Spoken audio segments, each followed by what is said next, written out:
Hello, one and all, and welcome to Tales of Harbor, an actual play of OVA in our bedrooms. Oh, Oh, Oh my. On the internet. On the internet. yeah. In your home Live to you. and on the go. I'm Oh, in your Live to house. tape. You can take us with you. I'm already there. Please, We're on let me in. Don't turn around. we're on all of your stuff. You can't get rid of us.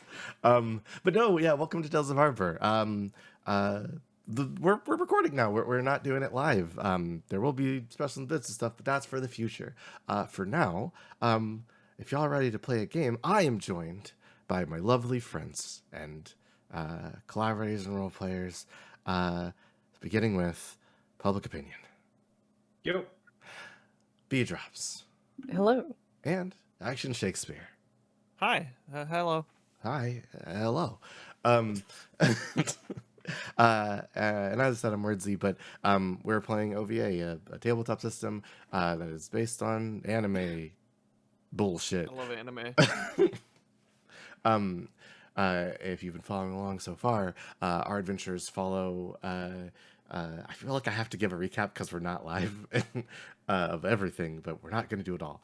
We follow the adventures of Daisy Bunsen, Victoria Lark, and Zelen Mari as they navigate the world of New, which is the name of the planet, though I only have said that twice. I don't remember you ever saying. I said it. There's in the deep lore. I said it in the first session and in the last session of season 1. The world of new. Write it down. in Huh. in you. Yeah, all right. Yes. That's good to know. Yeah, your planet's called New. Yeah. Um, What? So we can't say what on Earth anymore. you can say what on Earth. Earth is still a substance. You can just say Yeah. what the fuck like Victoria does. Yeah. Yeah, I mean, Have a podcast. wow. But yes, we follow their adventures as they try to navigate their jobs, their personal lives, and the magical bullshit that surrounds them because of the world they live in. Recently, the girls are on a job to the prestigious Kodo Academy, a private school for all ages, from kindergarten all the way through graduate studies. And they are currently locked in pitted contests with the rest of the school during Spirit Week. Should they win this Spirit Week, they will gain access to a vault where they can take one thing from. The vault at the school is magically locked so that nobody can just go inside and just take whatever they want.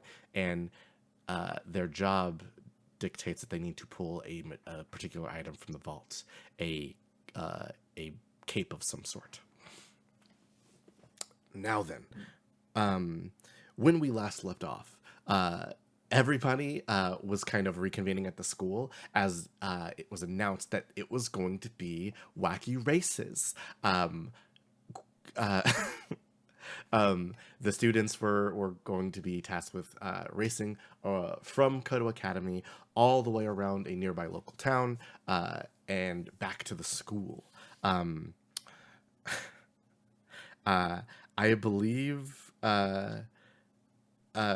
Victoria was in the rear as she was talking to Drac and then left him with a bunch of food Yes. on like just in the courtyard area where she needed a distraction. And then she flew off to go catch the race. Inside of the van was Miss Tara Cook, aka Tare, and Zelen, the van name from their company ASE, and they were barreling forward into the race to win those points for the day. Daisy was in a secret room for the teachers where they could watch the race as it happens and perhaps provide some assistance from afar. It's nice not to run this time. Isn't it? But You're so fast. you're very fast. Yeah. Welcome to my world. So let us begin at the front of the race. cars peel out of the parking lot, student vehicles and vans and like trucks all begin to start to leave the school very quickly. Some people are on bikes, some people are like on magic flying skateboards and stuff. But Zelen, Tear has hot wired name, quote unquote, and is currently driving you and I believe Timney through the at the front of the pack. You are at the head of the race. The town ahead, the town of Clearview ahead is set up with flags and markers to show where the racers are supposed to follow. There's some people along the streets who get together every year when the race is held, and cheering you guys along. You don't see any competition around you immediately, but that can change in an instant. You've been in a chase before, so my demand of you is to roll initiative, and then my question is, what do you do? Initiative. Yes. Must. Thou must roll initiative. Does Daisy also need to roll initiative? Yes, you should. Okay. I got a 4. Big old 4, hot 4. I forget? Is quick is the one that helps initiative, right? Yeah. Yes. I feel like it's been a while. It's been a bit. Ah. 6. 6. That ain't bad. Okay, so we got a 4, a 6. Victoria, would you be so kind as to roll some initiative?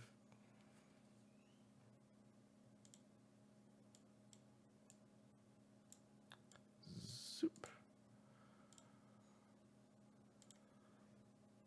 And another 4. And another 4. All right, so Team ASC is going on the same initiatives mostly, which is good to know.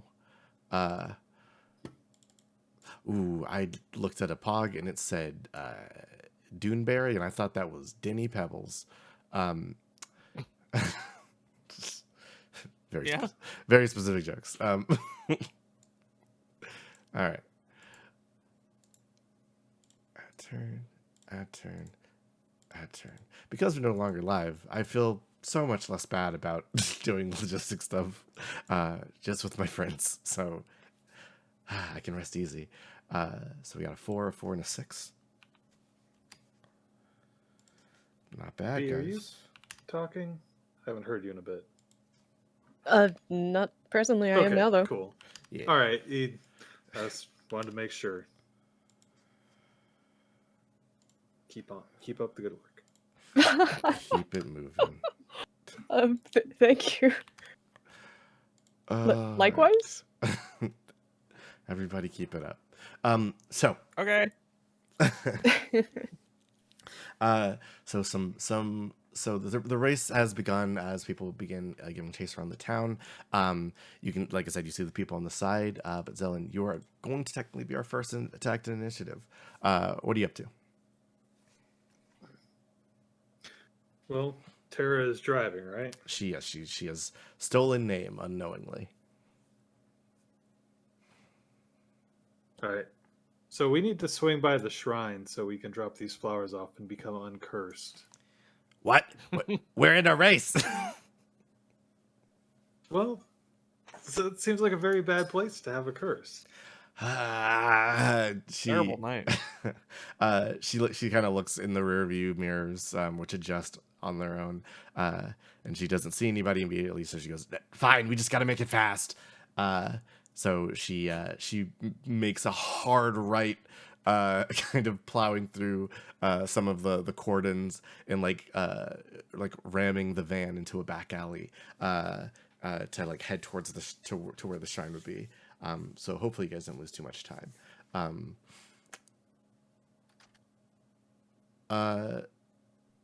Beyond that, you've director. Is there anything else you want to do on your turn? You want to call anybody? Anything? I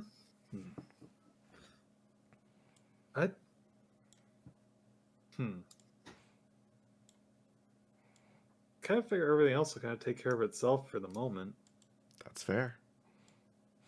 All right. You know what? You know what I'm gonna do is just in case, Zelen is going to get in the back and get the death grip Oh, okay. assembled. Yeah, you have a claw assembled. Okay, cool. Roll me some magnetism to kind of slap together a death grips real quick. All right. You've done this a many time before, so you really only need to hit a 4. And while you are doing that, some secrets will happen in the background. Oh no, secrets. Oh, well. This is merely a 6. A 6? That's all you needed. Okay. Okay. Jesus. Boop. So the race rages onwards. Daisy, you're back at Kodo. You're watching the race as it's laid out. Cameras are Eating set. popcorn. Exactly. You're munching on some popcorn. Salted, buttered. How do you take your popcorn? Yeah, probably pretty standard. I don't think Daisy has any inclinations. No mayo on the popcorn. No, I don't think she's. Is that a you thing? No, it's not. Who did that? Some people I knew from Oklahoma. Cool. Well, no. But she is, yeah, butter and salt. All The right. classic. You're munching on some butter and salt popcorn, the old faithful, and while you're horking down popcorn, you hear one of the teachers goes, I got 10 on the new kids. What's her name? Zelen Mari. Yeah, I think she's gonna do real good. Some other teachers clamor, and betting starts happening. Do you want to get in on the jambling? Oh shit, we gambling. You're free to. Someone already betting on Zelen. They are, yeah. Should I bet against Zelen and tell her to be a ringer? Text her, throw the race. Zelen, I need this. I got 1,000 riding on the person in front. You can't win.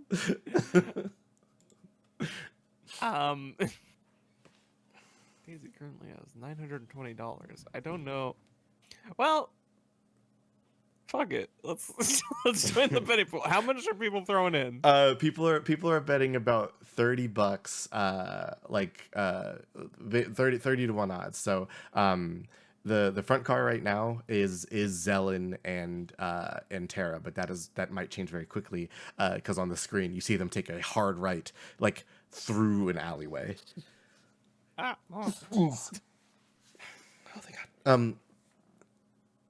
So it looks like they might just not be following the race, so you're not sure if that's a safe bet. Behind them, you see a couple of students, including Hunter Pinsky, who is in like a big Humvee with a bunch of rowdy boys, the kids that menaced you on your first day.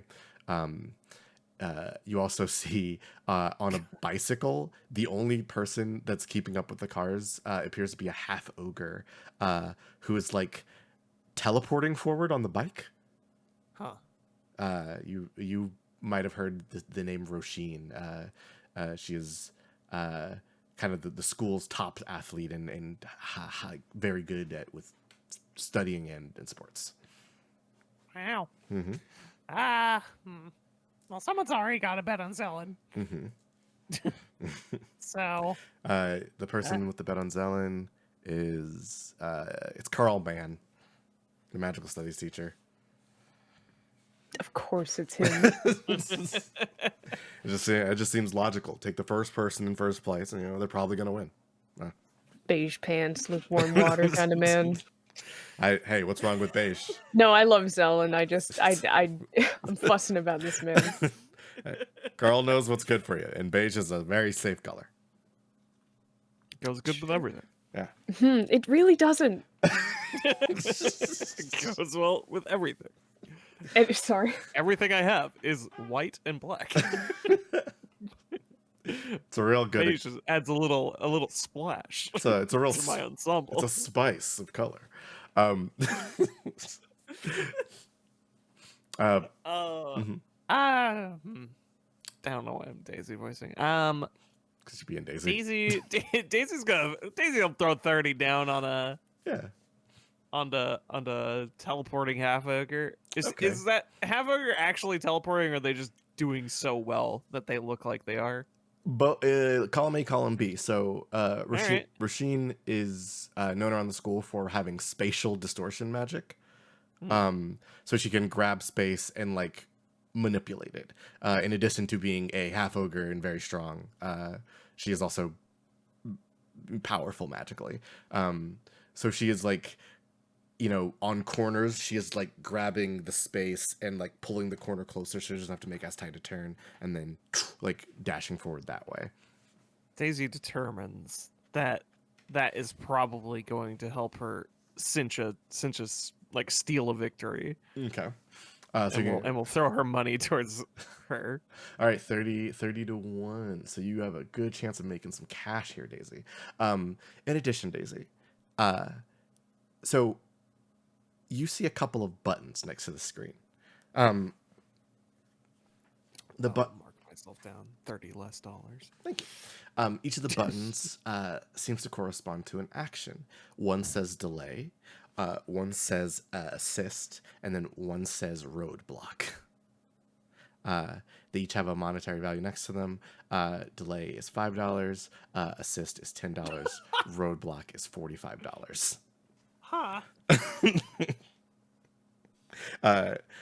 You see money is exchanging hands rapidly, and people are like trading cash to like save up a little extra to maybe hit one of these at some point in the race.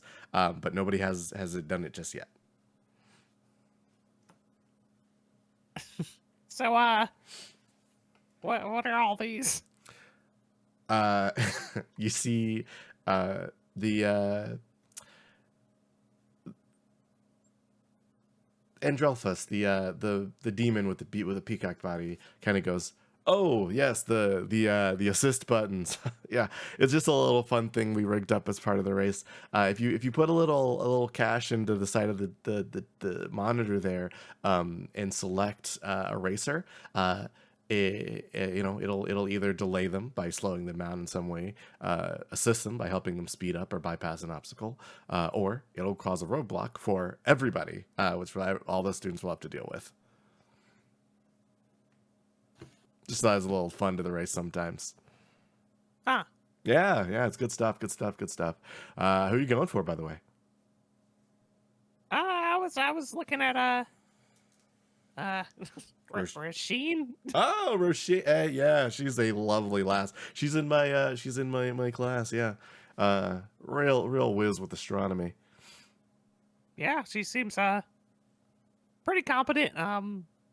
Maybe has the endurance to pull all this off. I know, people might get a little cocky towards the end. She might surprise them. Yeah, you got to keep something in the tank, right? That's a smart bet. I, for one, I am pulling for Brandon and Landon. Those two boys might not have everything upstairs, but they're determined. Let's say. Yeah, they gotta have something. You see, they are on motorized scooters. Hell yeah! Just two meatheads just right next to each other. But yeah, no. Hey, if you want to hit one of those buttons, feel free, pop some cash in. We try to keep it, to one interruption every new checkpoint or so. But it'll tell you when a new checkpoint has been reached. Okay. Where's the money go? It goes to a fund for a party afterwards. All right. Yeah. The pizza party pot. Oh yeah. So Daisy, for your turn, did you want to interact with any of these buttons while the race is getting started? Not yet. Okay. Fair enough. Well then, that leads us to one Miss Thorne. You transformed as you flew out of the school, but what are you up to now? You're at the back of the pack. Uh, Yeah. Would it be permissible Mm. to try to have Victoria attempt a new skill Oh, that she's never done before? please do. Okay. We're trying new things all over the place. New recording, new skills. So she has lots of experience making mostly extra arms, and she's made wings out of her hard light magics. And she is coming up in last, and she needs a leg up. She is going to see if she can make eyes, Okay. Interesting. if that is permissible. Absolutely. This is clearly a part of your magic. So, roll me like, I guess, manifestation magic. And any skills you think that are gonna help you with making these eyes.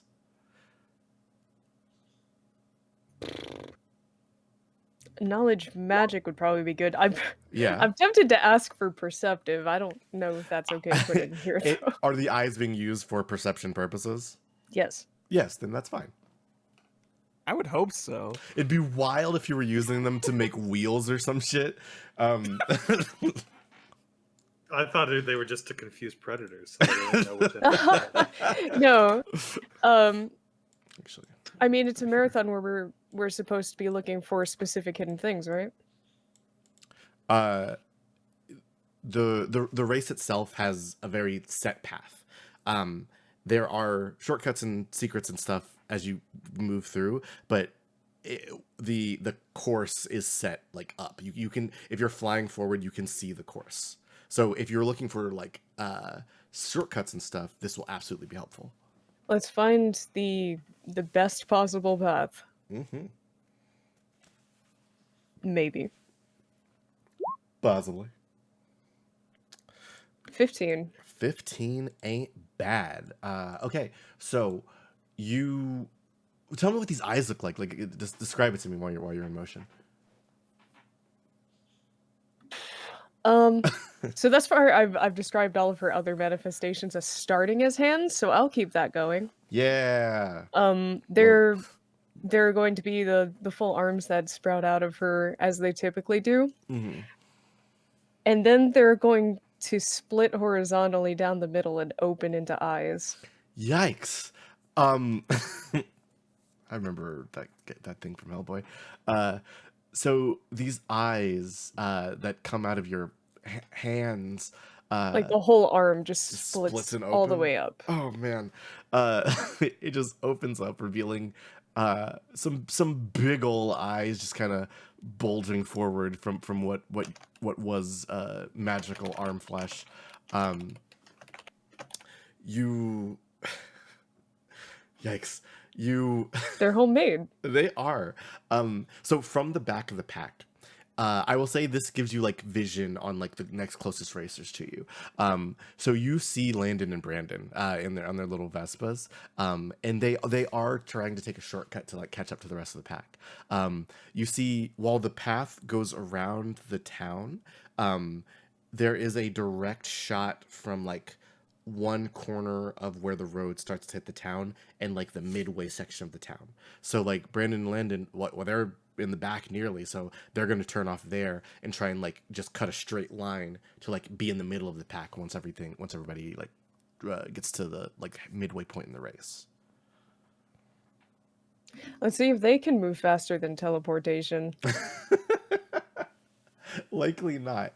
Okay, so you want to just try and like teleport through? Yes. All right, roll me like a teleportation roll to take this path, and we'll see how well you do. Jeepers, where'd you get those peepers?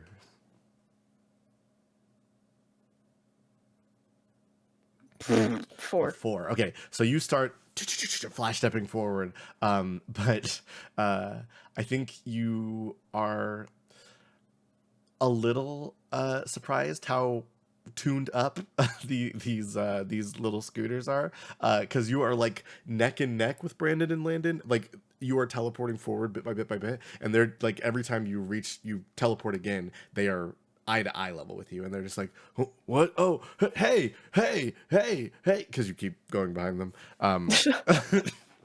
Uh, but you guys are currently on the shortcut path. You're just not like eclipsing their pace. Neck and neck. Neck and neck indeed. Zelen. Yo. Tear rips through the town, kind of taking a bunch of back alleys and ways before like you guys hit a downed trampoline as a ramp. Normally that would not work, but your car is an angel, and you hop over a fence, land on the road. Tear hits the gas, and you guys just kind of snake towards the shrine. You can see it ahead, and she goes, "Jump out!" All right. Zelen is going to. She bails out the back with the skateboard to be able to more gradually slow herself, Mm-hmm. and then it's going to book it up the stairs with the flowers in hand. Okay, make me a skateboarding. Make me a sickness check. How dope is this? Is basically what I want to know first.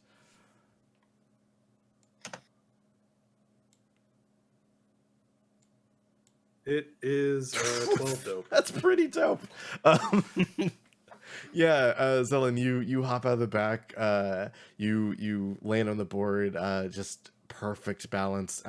You are just the speed of the car transfers to your wheels instantly, and you're just rocketing towards the stairs. You get a little boost up as you head up the stairs into that shrine area. It's quiet here.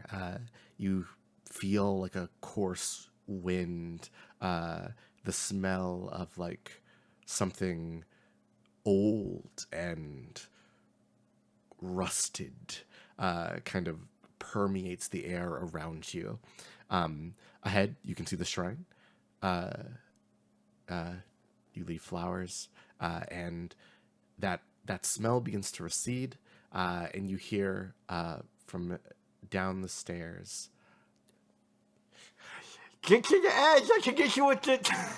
I can get you with the claw." All right. Zelen is going to just give a nod toward the shrine, and then it's going to.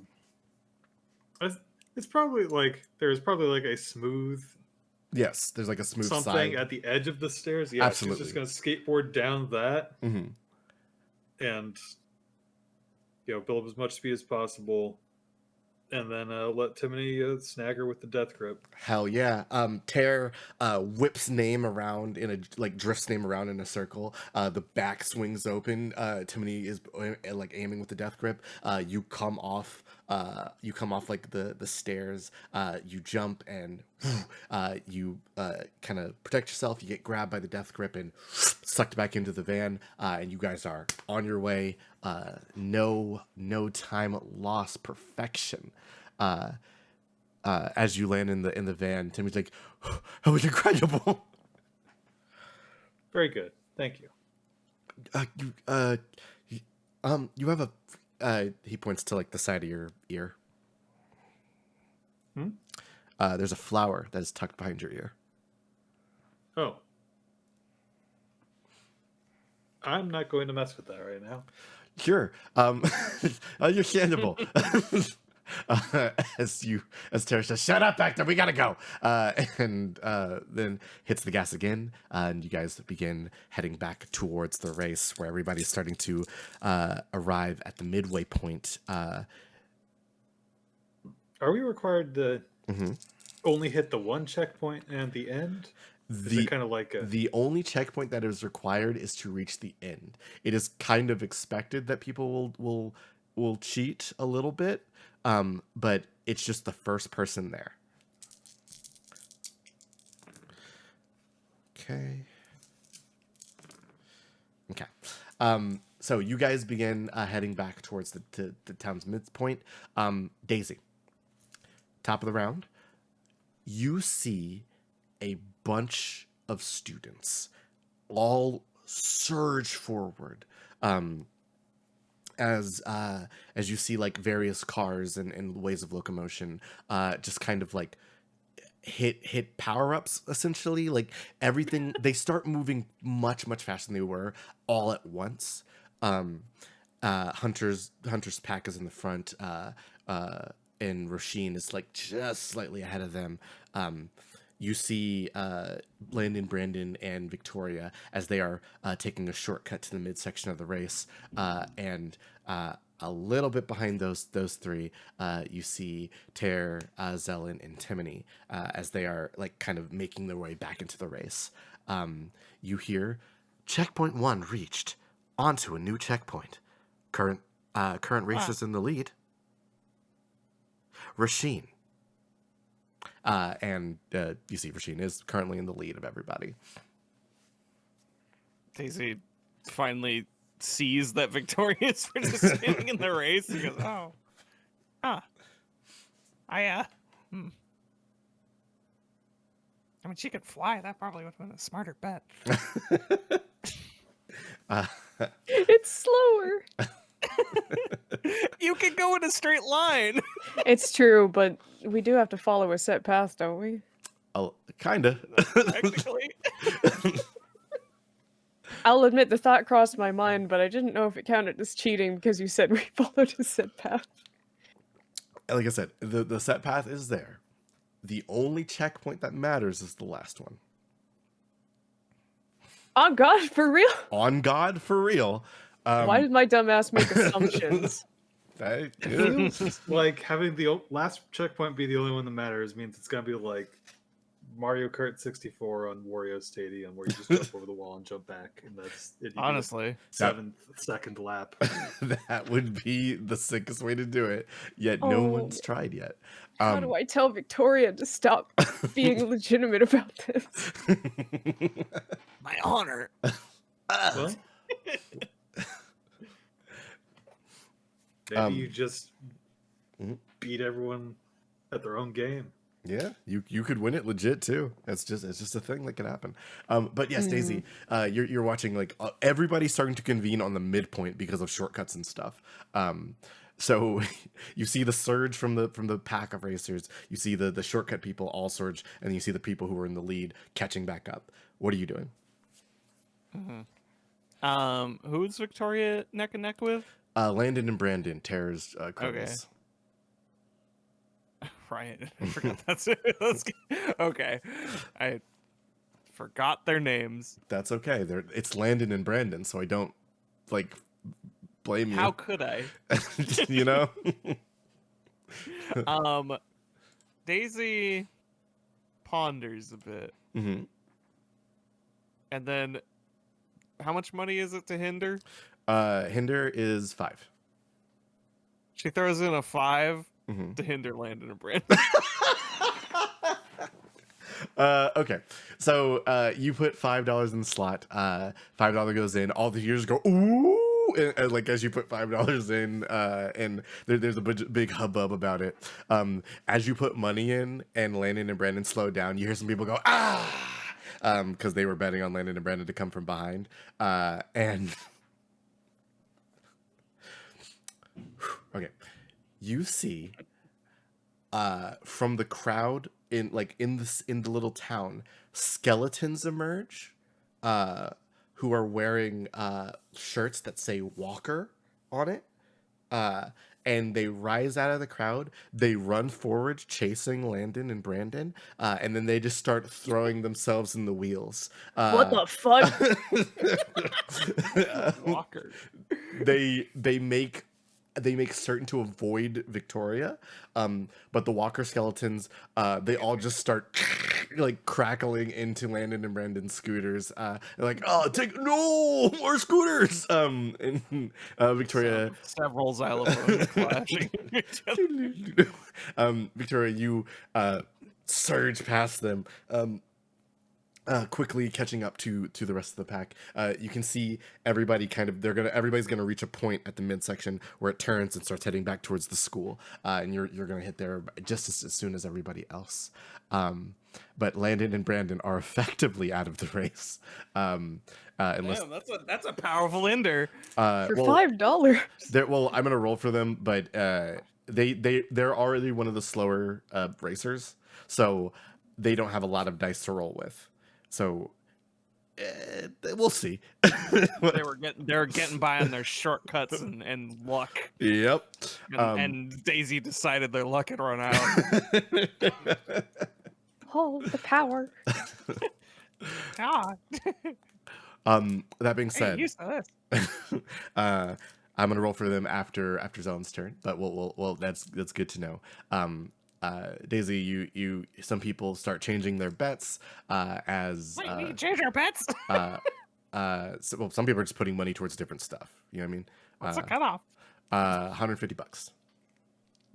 Oh, I see. You can just do multiple bets. Yes. Some people are like, I'm putting 50 on Thorn. That was a good show last night. I like that gun girl's lady's jib. I got more on Zell and they're catching back up. Blah blah blah blah. Whoever bubble bubble. Noise is made as bets continue. But you put your 30 on Rasheen, and she's still in the lead. Let's see if that maintains. Thorn. You just saw some skeletons take out 2 racers. What are you up to? That's terrifying. What happened? Oh my god. I thought this was a race. I'm It's so more tempted. the wacky variety. Yeah, honestly. One of the yokels in town is like, yeah, go Walker Skeletons. I love this part. This normal? Yeah. Whoa, one of the racers is having a conversation with me. This is crazy. Starstruck. God. I can't just say Victoria decides to change her strategy because I didn't realize that I could do that. That's okay.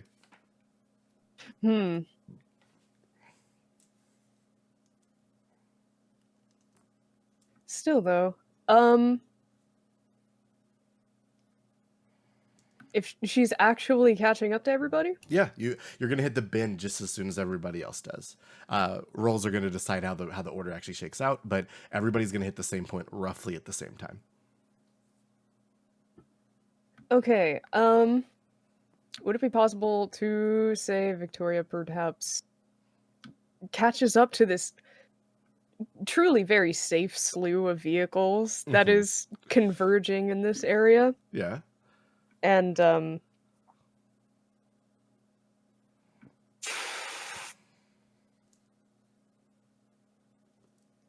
no, got caught in 2 ideas, sorry. Okay. It's fine. Hey, we all get caught in ideas sometimes. Perhaps she... God. No. God. No, she's going to be nice. She's going to be nice for now, sure. Okay. Oh no, the villainy was afoot. I was tempted. Not yet. How are you gonna be nice to these people?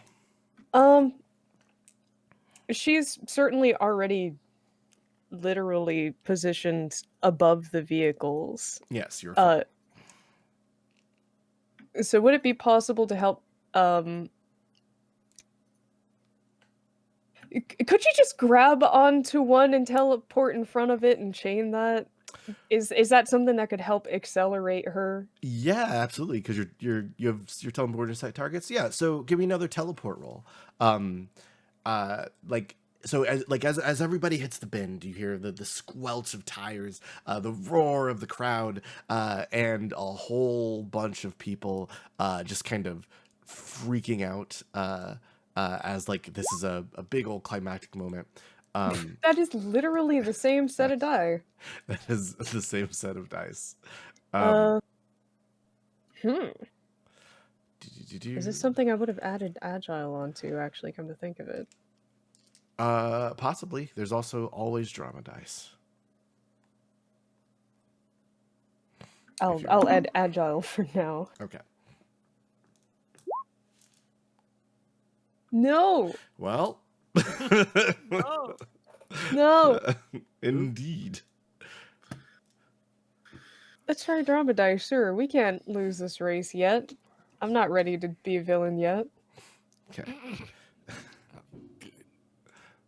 Let's try one. one drama dice coming in. Stop!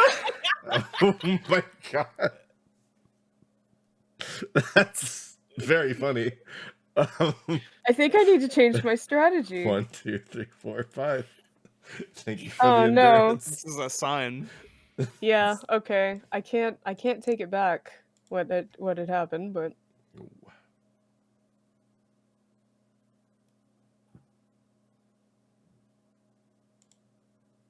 Teleport off of a car and then immediately hit a road sign. thunk. All right. Mhm. Would I be able to take another action during this turn then? Yes, you can. Dice rolls become harder, but you can take another action for sure. Okay. So I'm sure she doesn't take the lead whatsoever, but would No. she still would it be okay to say she at least manages to position herself atop a car at least Yeah, once? with so using teleport, the skill from OVA, a 2 allows you to teleport to something close by, and you're like in a scrum of cars.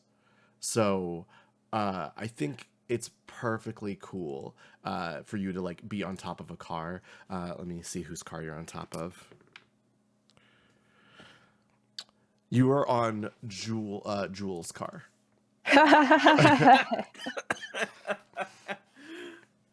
Oh boy. Okay. She is currently in 3rd place, and I rolled a 3. Oh, this might not be as satisfying as I want in this case, but that's fine. I'll still have fun with it. She's gonna crawl towards the front of the car, and she's going to use battle cry on all the cars in front of them. Oh shit. Okay. Huh. Ooh. Let me double check something real quick. We're going to roll battle cry for me. I just need to make a decision. I don't know if that's allowed. Yes. Okay, so yeah, so you're gonna subtract 1 die from this. Okay. We'll say you're 5. That'll be an 8. And battle cry, you said, correct? Yes. So just area of effect, stunning, no damage. Yes, gotcha. So let's roll some defense dice. That's an 8. That's not good. Yeah. Oh no, my dice. When you move to physical dice, sometimes you drop them. Okay. Got it back. Sure. Glenn and Brandon aren't going to roll because they're behind you. Rasheen gets a 12, so she's okay. And Zelen, why don't you roll the defense for your team? Oh crap! Right. I thought they were behind us. Oh wait, Yeah. it is just area of effect. Yeah. Yeah. Sorry. Let's see. So I'll describe what happens after this, but let's see So that. this is defense just roll. a regular amount of defending. It's a will attack. it's It's a will attack as well. It's a will attack. Yes. Yes, Excellent. will attack. See, you'll be Alright. fine. All right. I totally knew this was going to hit you and that you'd be fine. 12. All right, you beat it. God, Good stuff, Zelen. you're the strongest. You see so you see like in the rear view like as you guys like skid back into the race, you see a bunch of cars like all together. You see Jewel along with like some of her entourage is driving in a little minivan. A minivan?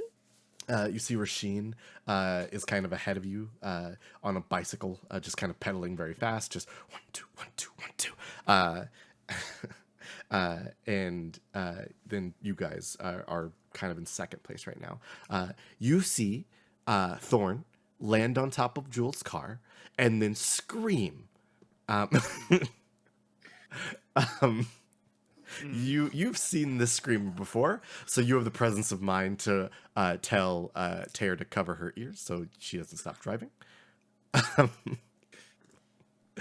No, Zelen is just going. Zelen will cover Tara's Okay. ears for her so that she can keep her hands on the wheels. Understood. On the wheel. You're so brave and strong. Zelen simply chooses not to hear for a little bit. That's always the nice details of being Zelen. The car that you are on, Victoria, Jewel kind of like and she like kind of takes her hand off of the wheel and like plugs her ears with her big old nails, and How? yeah, a little bit, and the car begins to like slip and slide around as she's not holding on to the wheel anymore. But that'll be your turn for now. That's fair. I'm sorry. It's all good. Zelen, a scream has occurred. Only one racer is ahead of you, and behind you is now Victoria and a gaggle of others. What you gonna do? You gonna make some distance? You gonna clear the way? What's up?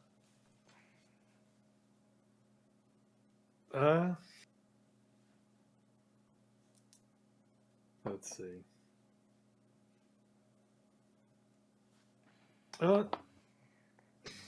Someone's gonna tell Tara, just keep driving. I'm gonna see what I can do. Okay. Oh shit, they're revving up.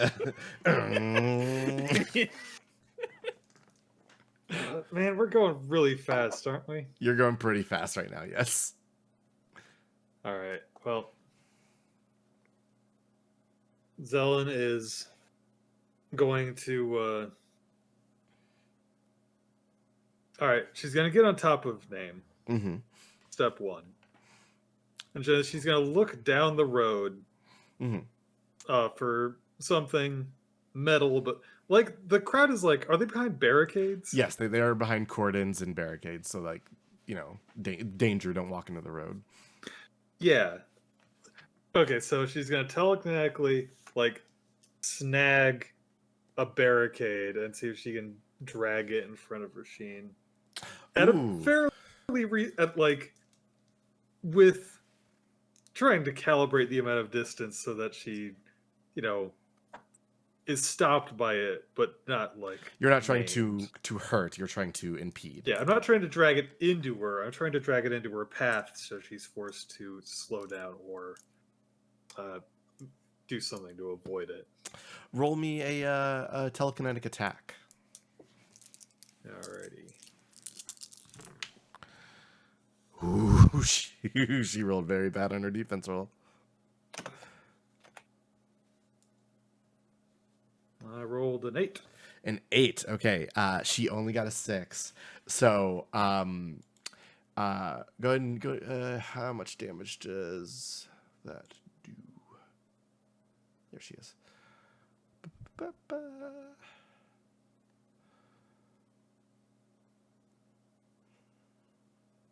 So the damage Still is takes technically 5 on my throwing debris attack. Yes. So what, 10? So yeah, you toss debris in front of Rasheen, and she is forced to slow down. With 10 damage, I'll say she kind of has to use some spatial magic to rip her way through, but she has to skid to a stop to like do it in time. So she like slows down enough to actually pull the magic apart, which gives you, Tear, and Timony the lead. And she kind of like smashes her handlebars and begins pedaling to catch back up. Like a bat out of hell, this one is. But you have taken the lead with your devious maneuver. There is a little PA announcement system. Checkpoint 2 has been passed. Home stretch. The current leaders are Tara Cook, Timony Brass, Zelen Mari. As you guys begin heading back towards the school. What's she cooking? What are you cooking?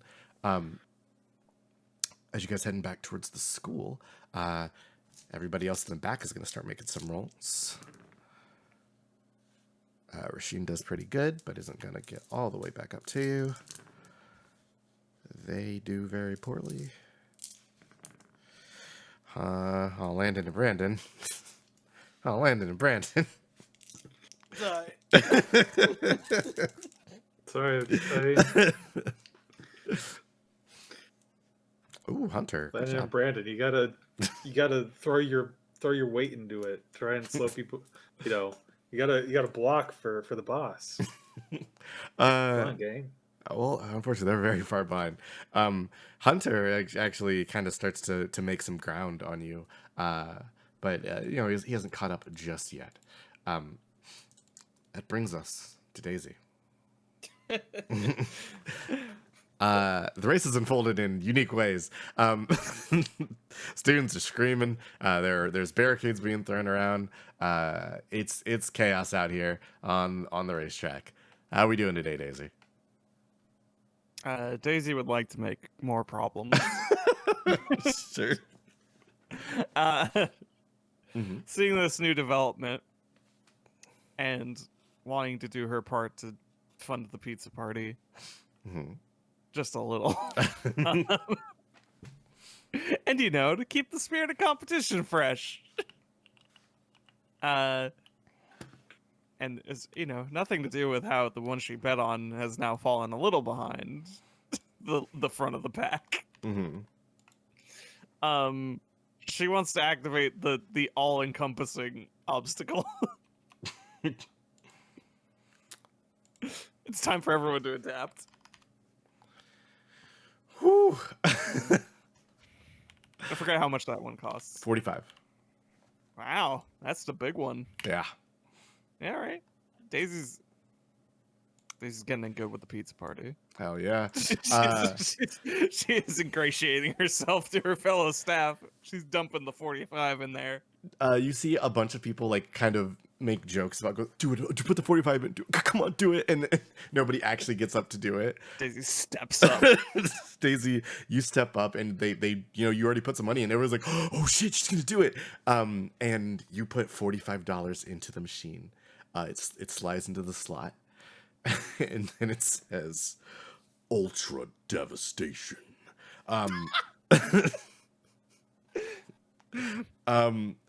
Wait, what? Zelen, Victoria, the sky blackens. As above you, an airship, clad with the logo of Walker, a flaming skeleton, just starts to hover overhead. These cannons descend downwards and point down toward the racers.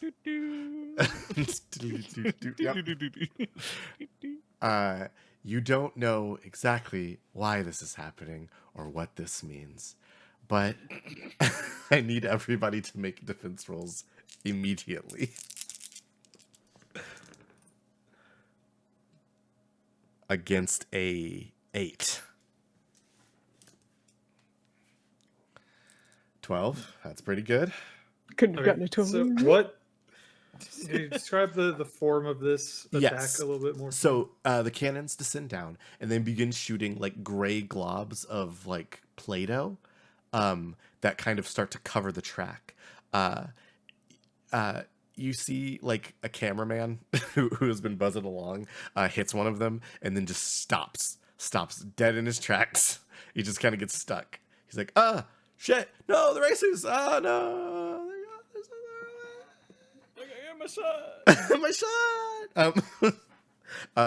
And you have a feeling that if you were to get caught in one of these globules, it would take you a very long time to get free. All right, I'm gonna parry it. Oh, shit. So I'm going to. Zelda's just going to throw debris at the globules that are coming towards our path. Oh shit. Okay, that's different than what I was picturing that part where Raiden gets on the gets on the unmanned flyer and just holds up his sword to cut the other one in half. I thought you were going through rules of nature. This airship. No. I feel like that would but be on top frowned of a upon. van. Hey, listen. The rule is reach the school first, Zelen. I don't know if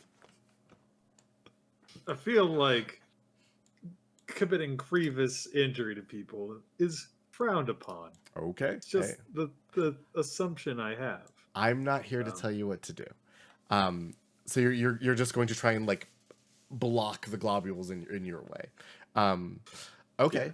Yeah, With objects. Yeah, give me that defense roll first. Oh, you're parrying, so yeah. gotta beat Nate.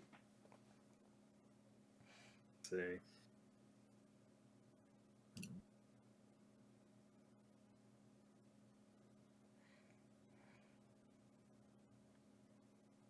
That's Hail Satan. Wow. Yeah. Jesus Christ, Zelen.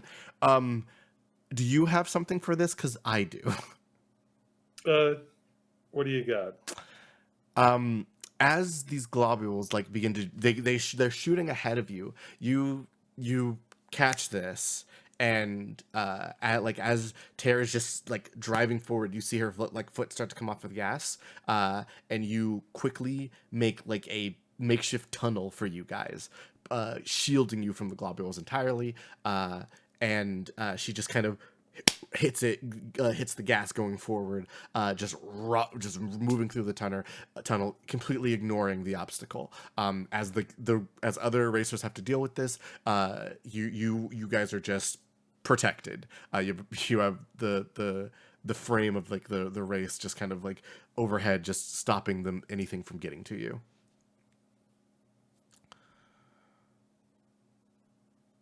Okay. Yeah, no, you parry the crap out of that. I will go ahead and say that this is effectively neutralized, for everybody. As the second people see that you do that, they begin What following if I your collapse the path. tunnel line? You're free to do that if you want to take another action. I'll let you do it. Yeah, I will simply stop telekinesising this thing. Let it, let the chips fall where they may.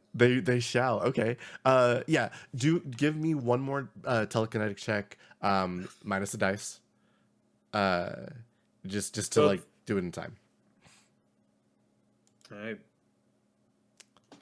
This Technically- isn't going to be a hard check. Yeah. well, I mean, I was like, what I was intending Mm-hmm. with my action was to attack the globs as they were coming. Oh, you like hit them out of the air. Yes. Yeah, we can do that instead. That's perfectly fine. Because you said parry, I thought you wanted to like deflect them. But if you want to go at No, them, I wanted to attack them.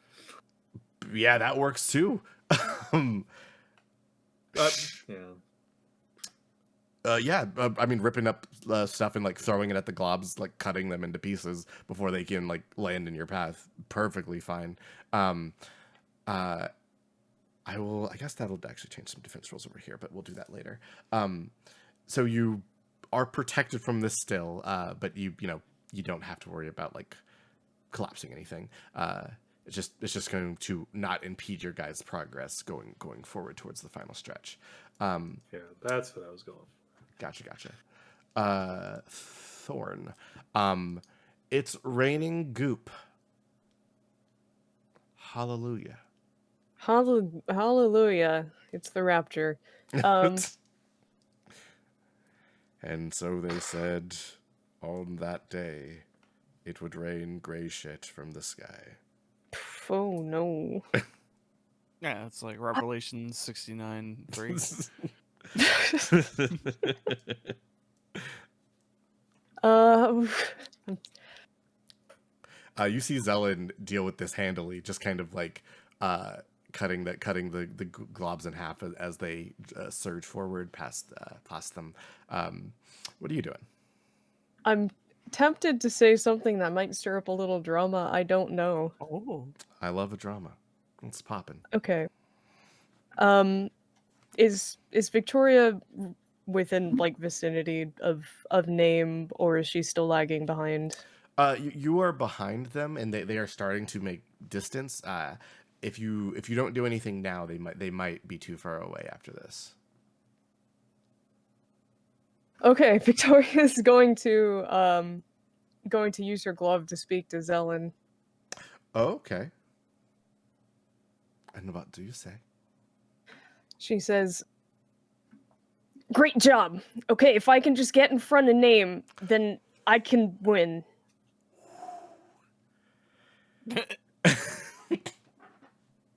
Daisy listening. It sounds selfish, but feel free to question it if you want. I'm not going to do anything to impede you, but Tara's the one driving, so you will have to overcome that on your own. If she wins, we're gonna be splitting the freaking points. I have to maintain my cover. But I believe you can do it.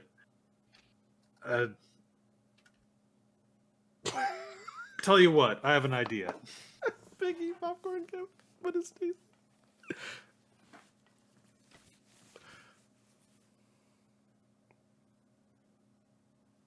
All right, Zelen's gonna pop back into the van, Mm-hmm. and she's gonna stare directly at the center console of the dashboard Mm-hmm. and go, "It looks like we're clear of almost everybody, but Thorn, Victoria, is coming up quickly behind us. What? If the van starts to slow down, she will almost certainly pass us." Why? Use the big claw thing.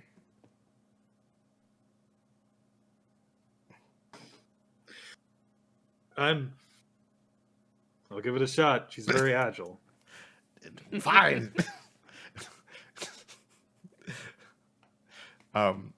There's a little bit. Definitely not speaking to the car. That would be crazy. I'm going to need you to make me a persuasion roll. I think name can pick up on what you're putting down. But name is also very easygoing.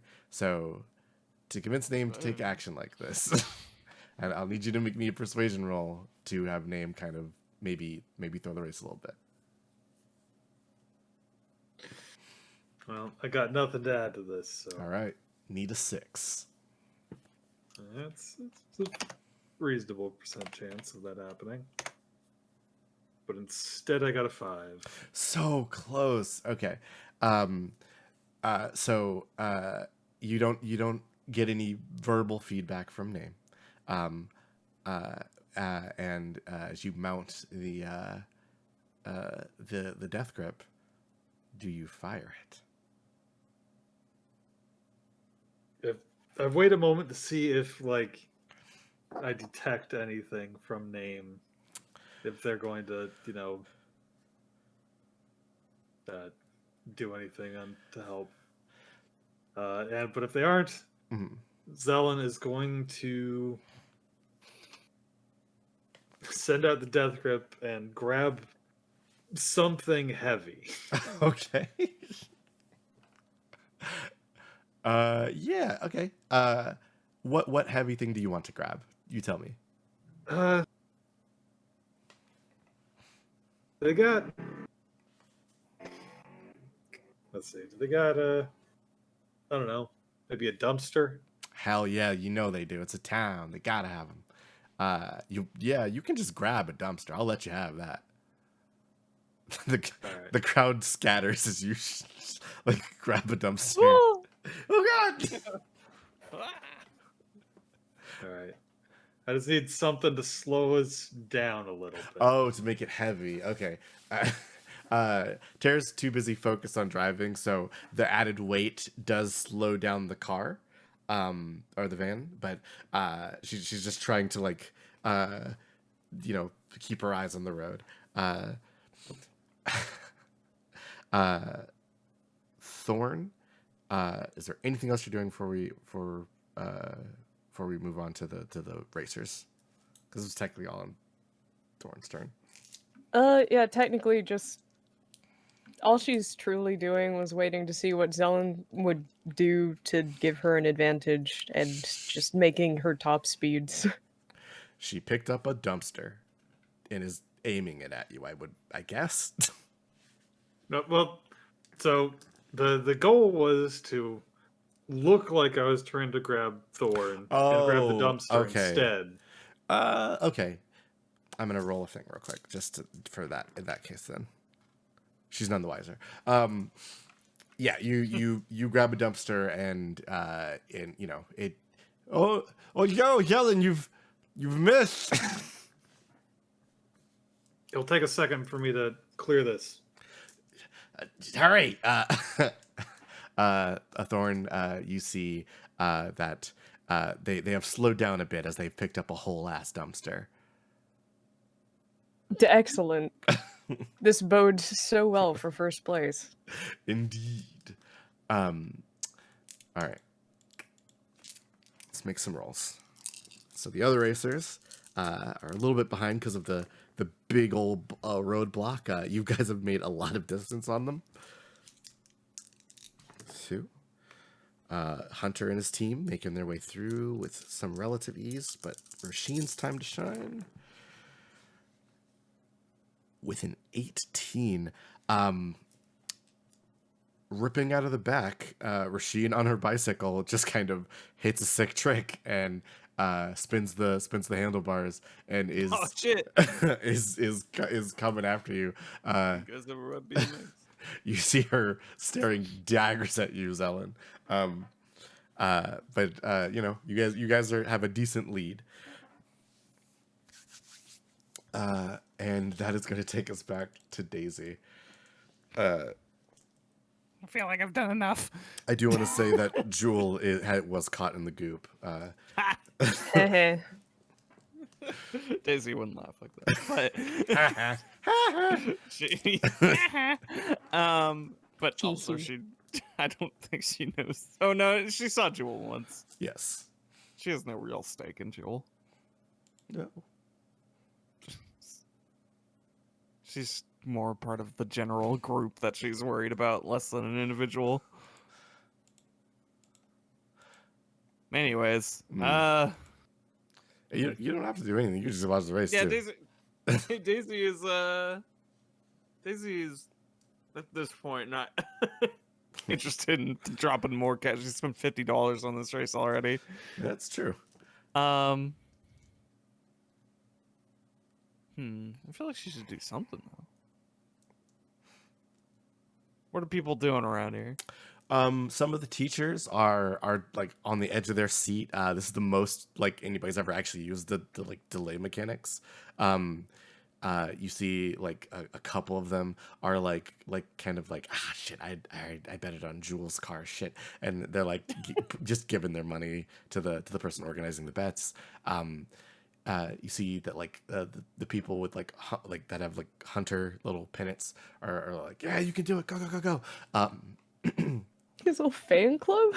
Well, Christopher has a fan club, and In the faculty? Christopher is very popular. The I need to know every member later. the rest of the faculty is just like, you can do it, go, Team Owls. And people just hooting and hollering mostly. What is Rasheen's house? Just curious. Rasheen? Rasheen is what? Penguin. Hey! Yes. Lucky Daisy. Yeah, definitely knew that one. you might have seen her. That was on purpose. Okay. So, Yeah, people are just like having a good time. You notice some teachers are like kind of giving you like some people are giving you stink eyes because you cost them some money. Some people are giving you huge thumbs up because like, yeah, all right, we're gonna win some cash. um and you know, every once in a while you see Carl Mann, who is just like, this doesn't bode well. This doesn't bode well. This is all too flashy. I don't like this. Beyond that, Oh, I have a thing, but for now, you know, what, there's probably gonna be one more chance for Daisy to do a thing, right? probably at the finish line, yeah. Okay. Which we're getting to next. Daisy's just sort of watching as, I guess it's kind of a Victoria Rasheen thing now, right? It's Victoria as Rasheen are Zelen is in slowing second. them. Yeah. Yeah.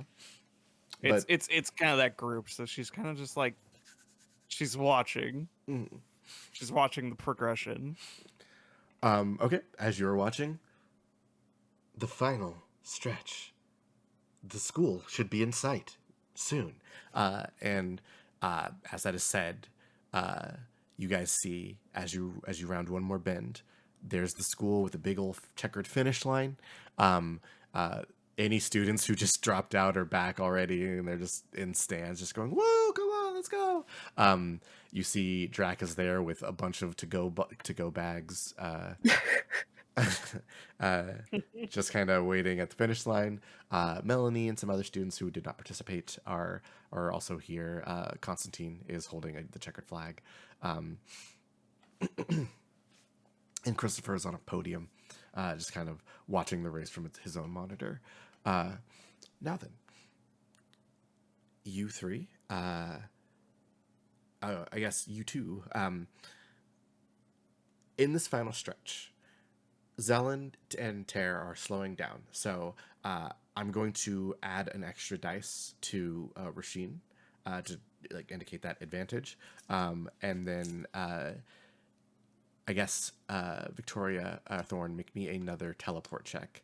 And we are going to, if you get over a 10, then you will eclipse Zelen and Ter and Timony. I guess should I? Yeah, what you gonna do? Should I do the thing that I was? Well, I don't know. I guess I'll do it after this. This isn't technically initiative order, but I figured Daisy would do one more thing, but it would require some action. Okay, There's a plan to this. It's not just a thing. I got you. Yeah. Well, here we'll resolve. I guess this we'll first. see how good Rasheen is doing in relation. Yeah, we'll resolve this first. Terrifying. Okay.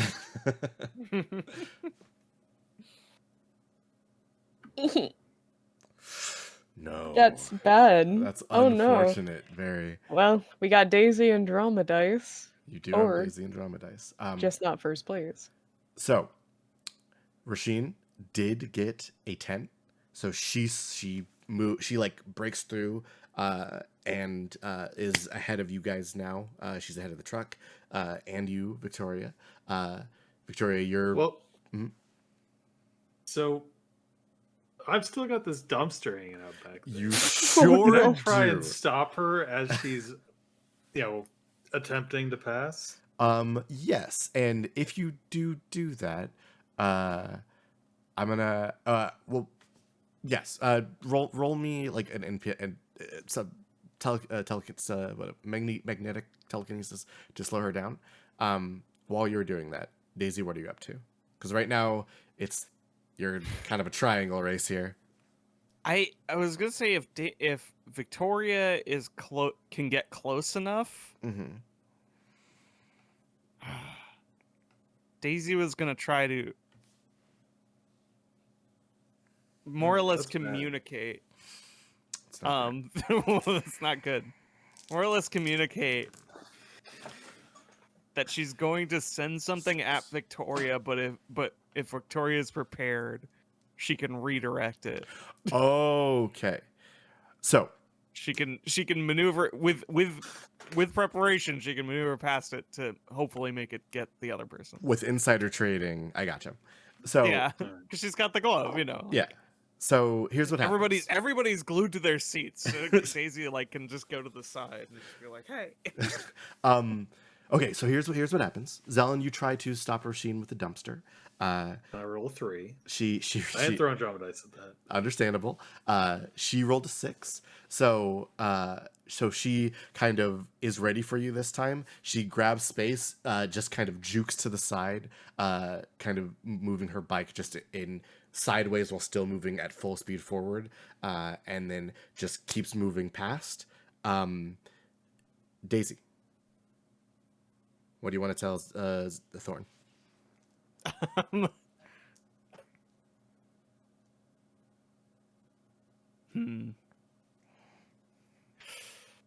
How is this gonna be phrased?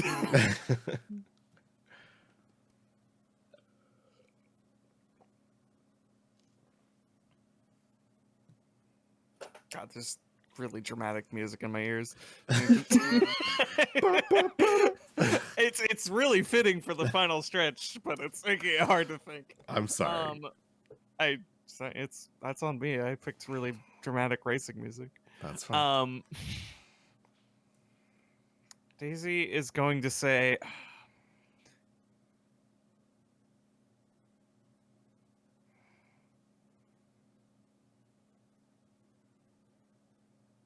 I'm gonna throw something your way. I'm gonna throw something your way. Make sure it hits the right person. Redirects it at the faculty staff. Just kidding. That's fair. Goku, bounce it back. All she says is, "Got it."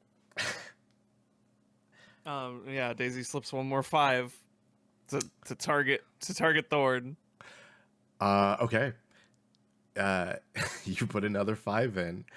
She looks like she really wants to win to anybody else. Oh, go Rashim! Okay. The 5 goes in. This time it is not skeletons. It is a single skeleton. Like a robot? No. Skeletron. You see there is in the crowd in the school, there's a single skeleton wearing a cowboy hat and a poncho. He pulls out a little rifle. It looks a little strange. It clearly has a net attached to it. He pops open a scope and levels it at you, Thorn. I'm gonna say, I feel like this is suitable to say that Daisy is assisting, and therefore, Yes, Thorn gets the 2d6. add your 2d6. So The general sciences book has not been used in a while, but we're gonna pretend it is. Daisy gives an in-depth lecture about physics. Don't get hit by the net. Exactly. There is a net gun that is being leveled at you with what you can only assume to be extreme precision. Thorn, That's fine. what do you do? She's in second place, so that works out fine. Yeah, right.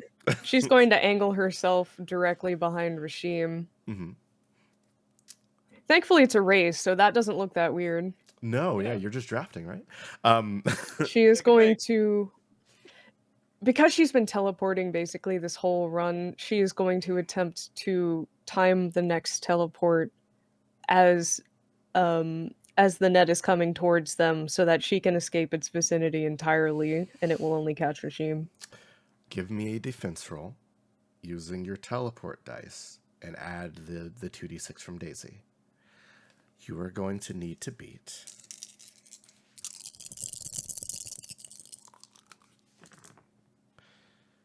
You're going to need to beat a 12. No! Heart of the cards, alright. Let's go.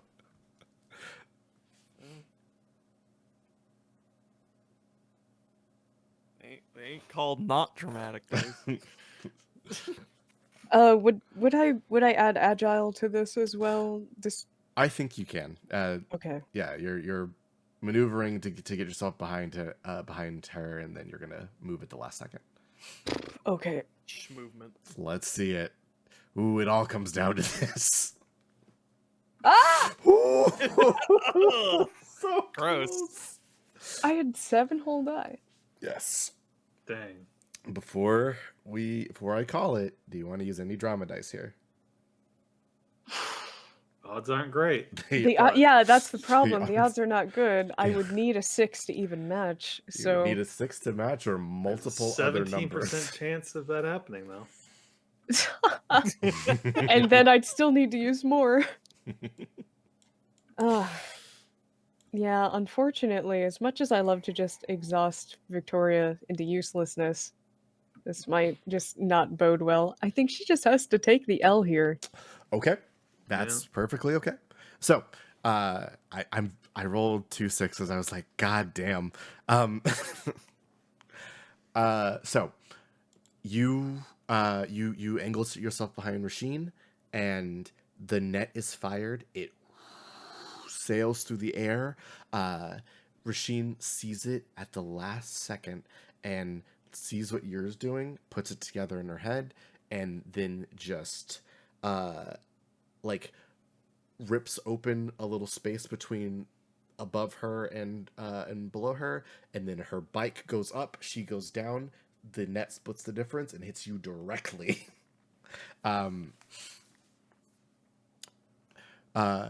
She is gonna That was sick as hell, actually. she's gonna take it all the way to the goal. Zelen, I will give you one final opportunity to overcome Rasheen here. She is reaching the goal line. She's moments away from crossing that thing with her arms outstretched. This is your guys' last opportunity. How do you want to try and do this? All right. Time to do the stupidest possible option. Yeah. Man, it costs me 5 endurance every time I use telekinesis. I don't know if you've forgotten this. But I haven't been tracking it, but that would be. I have been tracking it. 4. Gotcha. I have always been tracking my own endurance.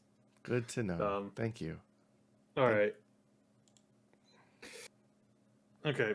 Zelen is going to. She's going to get on the skateboard and going to drop behind, make her way to the dumpster, Mm-hmm. unhook the death grip, and at the same time push Name as hard as she can with telekinesis. Woo! All right.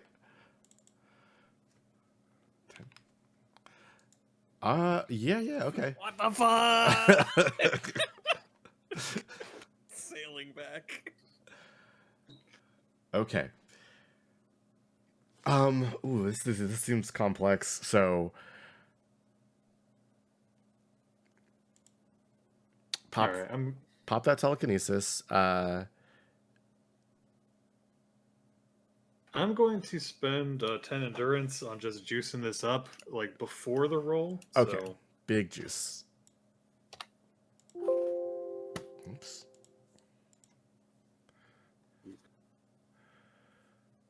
So 10 reserve, 5 endurance. Yeah.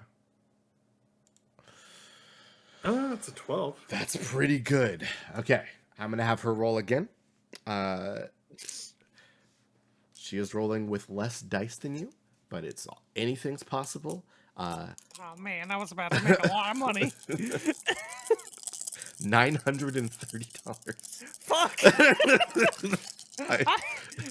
Sell it if you don't win, I'll split the winnings. I went to a calculator to see how much it was actually be 30 to 1 odds with $30. How incredible would it be if Daisy actually says that? Too late now. Okay. Yeah, it really kind of is. Okay, so the Die dice is cast. the die is cast indeed. Okay. Daisy had a brief second of like, Ah, damn! I was hoping Victoria could at least pull it out. Oh my God! My wings are preventing me. What is Zelen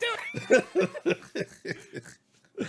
So, you push Name as hard as you can. You are a powerful telekinetic. Your control over metal and the Earth's refined ores. substance and ores kind of is something second nature to you. I believe you do it with relative ease, where as other people just can't. You push Name as hard as you can. Rasheen is at the finish line. Her arms are outstretched. She, big ogre girl. She's like, I did it. And as she is like moments away from hitting the finish line, breaking that ribbon, an angel living inside of a van is force pushed past her. Oh, I thought this was an opposite reaction. Unless I misunderstood, you were pushing No. Name forward, right? Yeah, I'm pushing Name forward. Yes. Oh, I thought you were pushing off of Name. No. That would have also been dope.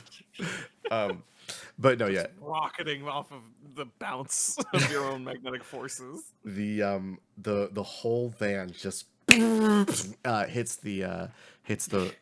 this finish line. Constantine goes, and that's the oh my god. The Name skids to a stop once again. Tara just kind of apparently watched a lot of Fast and Furious, just spins the wheel real hard, cuts it, and the back wheels kind of tip up and then land. And there is an eruption of applause. Oh my god! Yes! Oh my god! Go! Zelen, as Timony steps out of the back and holds out a hand to like help you down. Well, I'm not Oh there. right, you're not there because you pushed the van. That's right. Yeah. I None have of to our guys skateboard won. and catch up. Zelen, one of our guys should win. Ah, now I got no money and points. Okay, Timony steps out of the van and gets hoisted into the air. Tara soon Well, follows, and nobody seems to actually like Tara all that much, so she just kind of gets left out of this celebration. Damn. She's a bully. Victoria's gonna get I third know, at but- least. And Victoria, you come in next, rocking a clean second place. Second. This group was a team. Yeah, but Rasheen. Oh, Rasheen. Yes, I'm sorry. I completely forgot about her. Yeah, Rasheen hit Goodbye, second. Rashim. Victoria, you are third, which does change the point totals. Whoops, I was awarding points before I even remembered. Okay. Cool. All right, so with that, like I said, the crowd goes wild. Rasheen kicks some dirt. I could have took first. Victoria, you pop in at a third. There's some celebration as Christopher goes, "What a race, everybody! That was incredible. Let's give it up for our first, second, and third place finishers." Again, another roar of applause.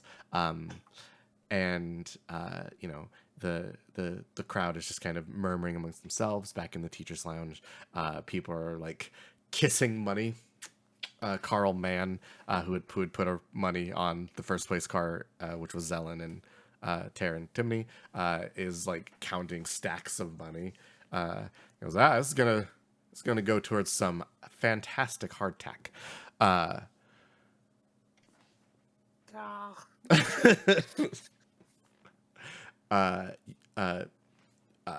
Zelen, you are retrieved and brought on stage. First place with Tara and Timony. Rasheen, you're placed in second, and Thorn, you're placed on the third place pedestal. And now, for our winnings, in first place we have the team of Tara Cook, Zelin, Mari, and Timony Brass. As winners of this race, you will be awarded 200 points for Spirit Week. Congratulations, one and all. Do we each get 200 points, or do we have to split them? You each get 200 points. Oh, man. We could have blown this wide open if we unionized the entire student body into one team. Yeah, everybody could make Everyone. huge points. But camaraderie Points is inflation. hard to find.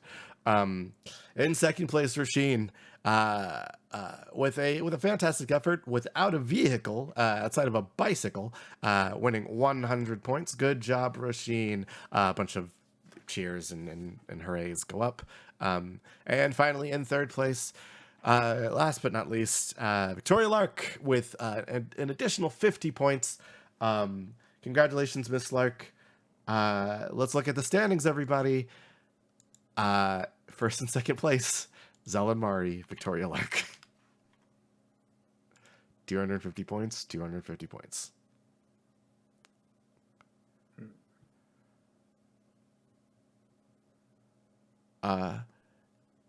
There's a little bit more celebration, but unless you guys want to stick around, I think we can go and wrap up the race. Alrighty. Yeah. Okay. The race begins to disperse. People, they park their cars back in the parking lot and stuff, and begin to head back towards their dorms or to the quad to chill. There's a little bit of like hubbub about oh, the point totals are kind of tight. That's weird. That usually one person's way out ahead at this time. So, some discussion about the next event might be happening. Yes, you would. But for now, there is a little bit of some rumblings of a pizza party that's going to be happening after the event. So any of the racers are welcome to come. A whole bunch of money got put towards this time. So if you want some pizza, racers, staff, everybody's welcome. Should be a good time for all. And with that, the day of the race concludes. Can I ask real quick, who's in third place and what's their total? Third place is Christopher with a total of 125. Okay. Thank you. Mm-hmm.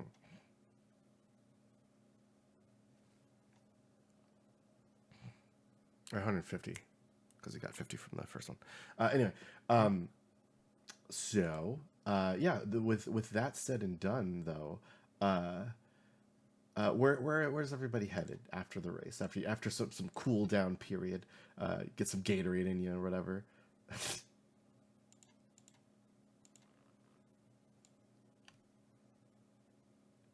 Looks around. Mm-hmm. Who wants to go? Anybody can. All right. So Zelen's gonna talk to Tara briefly. Mhm. So I think that the flowers have resolved the spirit situation. We could have won better. Fuck. Shit. Fuck. What about flowers? The spirit, I believe it has been appeased. Oh. So we don't have to worry about that. Right. Yeah. Good driving out good. there. Thanks. Good psychic powers. It's really more electrical than psychic. Though I do use my mind for it. So I suppose in a sense it is psychic power. I didn't know you could do all of that. Like, you almost kicked our ass in the fight, so like I'm glad we won. Is what I'm saying. I gave it my all. I'm quite exhausted now. I need a bit of time to recover. Yeah, fair. Well, we don't have like detention and shit anymore, so like I don't know, go sleep. Do you sleep? Yes, I do. Awesome. Then Do you sleep? Yeah, I guess it's when I want. All right. Well, never hurts to ask. I can't. You're very mysterious. One second.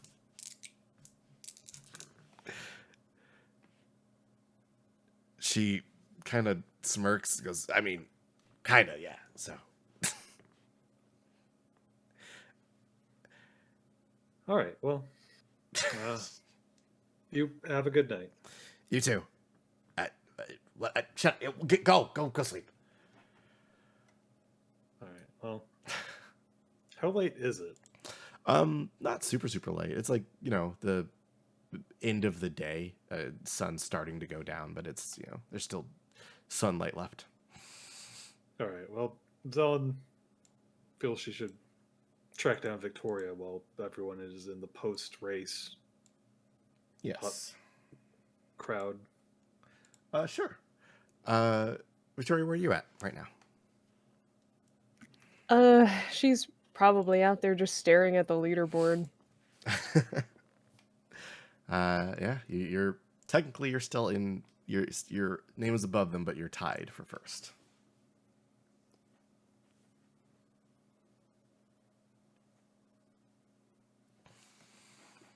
That's about it. She's ruminating at the moment. Gotcha. Feel free to come in on that. Yeah. Victoria. Hey. Well, I tried to. Unfortunately, I wasn't able to massage the standings the way I was hoping. Oh. Worth a shot. I guess we're still at the top, at least. Definitely. Fuck, the prizes keep getting bigger, though. Well.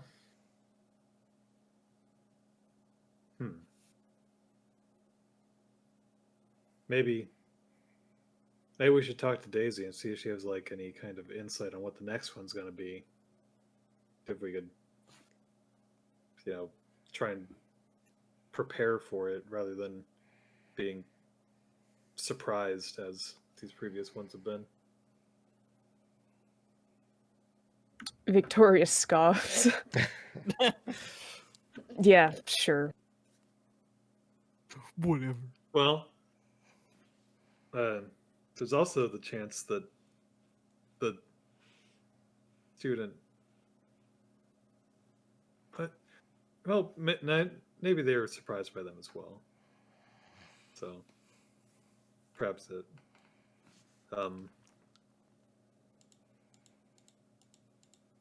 Aside from, how are you doing?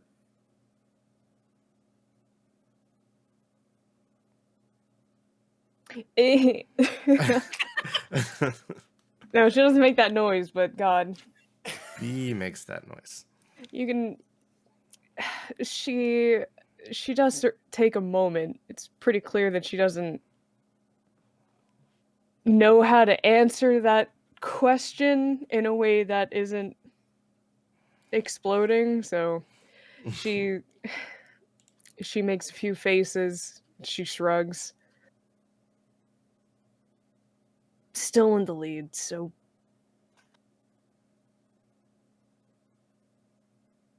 just a few more days, right? Yeah. Yeah, this has not gone at all the way I was hoping, to be honest. I think you may have been correct about it.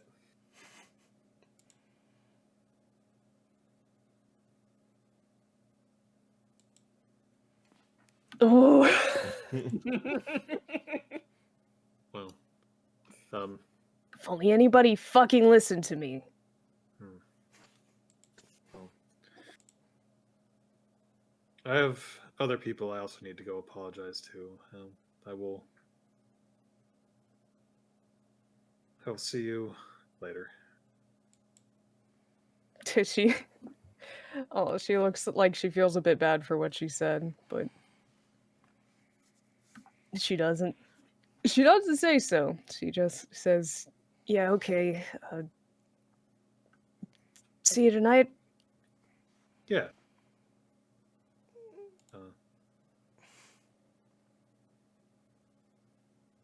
All right. After this, Zelen is going to make good on her commitment to go find Drac. It doesn't take you long. You leave Victoria, and the area has cleared out significantly.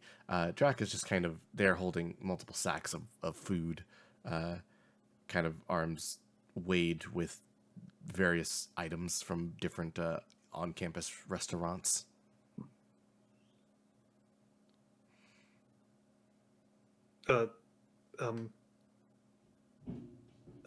Hi. Oh, hi. So I'm not here to extort you or anything. Okay. In fact, if you want the deck back, here you can have it back. He doesn't wait. He just grabs it. Thanks. I'm sorry. Maybe I'm confused. So like, aren't you friends with Tara? Maybe? I don't know. Oh, I wagered becoming a member of her gang in our duel, and I lost. So I mean, I have to follow orders from her, but okay, cool. I'm really sorry that I never wanted it to happen like this, and I understand if you don't want to interact with me in any way. But I was looking at the deck before and thought it seemed interesting, but if you felt like playing a game,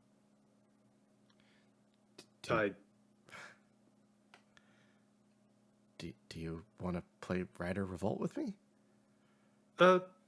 Yes, if you're okay with that. I realize I've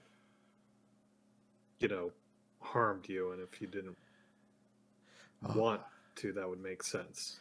You were just following orders, so maybe you didn't mean it, right? I bear you no ill feeling. I feel bad that that things happened like that, and I'm also sorry that instead of going to the game club meeting, I was losing a duel to Tara at that time. Battle students have honor and stuff, so it might have just been a thing. It's fine.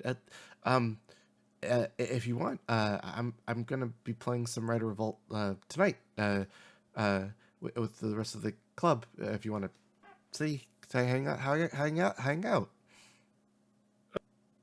Yeah. Cool. You can use my Taka Rider deck. I built it a little while ago, so it's pretty simple. It uses a lot of +1/+1 counters to generate more. We'll talk about the game later. Sure. Yeah. Yeah. I was thinking I might see if Timony wanted to come with me. Is that all right? I know he's into Taka Rider. With the most you've ever seen him swagger. Timony kind of slides into the frame and goes, I mean, if we're playing Rider Revolt, I do have a Taka Rider variant. I do have a Taka Rider variant deck. It's something simple I put together.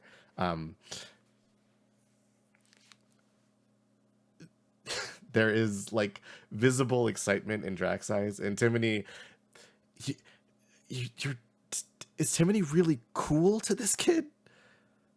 A new rival enters the scene. Timony kind of like he kind of like puts a hand in his pocket and points, snaps and points. I mean, I'm okay to go. Okay. All right. Yeah, I've had enough exertion for the day. Oh, well, Drac goes, okay, we'll just skip the exhaust step. We I'm Oh. sure card mechanics won't. Okay. Be fine. Right, gotcha. Sorry. As long as I don't need to move any large metal objects. No, probably not. Definitely not. Yeah, for sure, definitely not.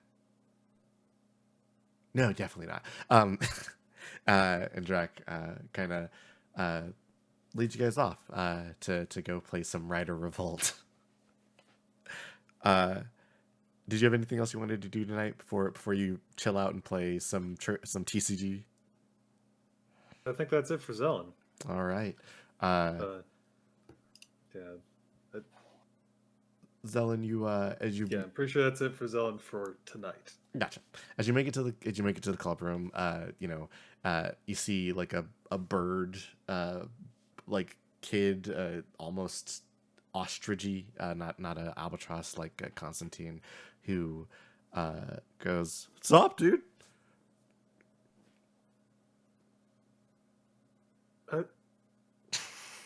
I'm sorry, was that to me? Yeah. What's up? Oh. Nothing. Cool. I'm Trank. Nice to meet you. Hi, I'm Zelen. So are you here to play or just like watch or? Yeah, I'm here to learn and try a few. Well, cool. Hey, if you want to use one of the starter decks, we got a couple in that bin over there, and the rules are pretty simple. We can guide you through them. A little kind of tubby pixie boy floats over and goes, so you're kind of new to Rider Revolt? Yes.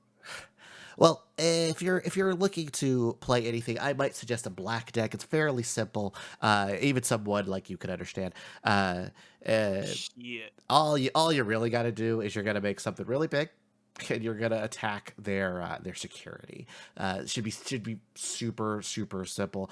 Just read the card descriptions. I actually, if you're interested, I was putting together what I like to call the girlfriend deck. Pilots itself essentially. Hi,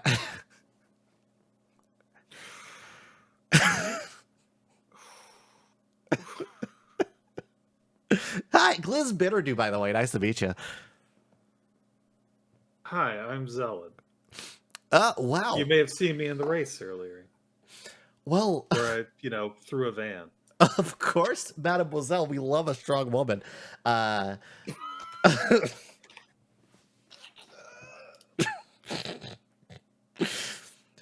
is escaping my body. So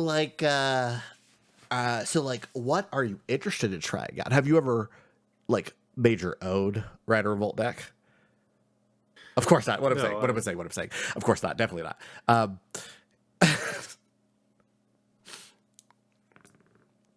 Timony steps in front of him, and he's huge. I'm imagining this pictures of the really muscular Doge.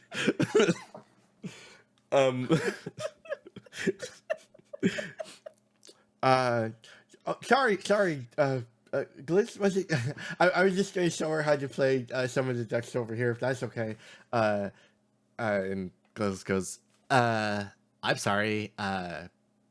Sorry, I didn't know that this was monopolizing time, but I guess we're playing Monopoly. I guess we're playing Monopoly. And he just kind of goes, enjoy yourselves, all right, enjoy yourselves, and he kind of drifts off to like start up a game with somebody else, which he mercifully beats them with and gloats. Thank you. For what? For coming along and yeah. No, thank you for playing. I didn't even know you'd like TCGs. I've never done them before. I want to try something new and different and meet people. Oh, hey, I met some of my best friends. I met a bunch of the Zero Scouts playing some of this. Let's make you a deck. And he kind of starts guiding you through how to make your own Rider Revolt deck. You pick a rider and then make a strategy around like their special powers and stuff like that. And you spend the night just learning to play a new game. It's a good time. Yay! Yeah, he's Fuck that guy. I'm gonna grab him and chuck him against the wall. Like Gliz? Glizzy, as they sometimes call him. They sometimes call me Glizzy. I'm a big deal around here. The big Glizzy. The big Gliz. Pop Gliz. Yeah. I'm done. No, you're fine. Tokyo. Gliz does not bother you for the rest of the night, by the way. Because Timody's always nearby, so he's like, wow, just kind of clingy. I don't know.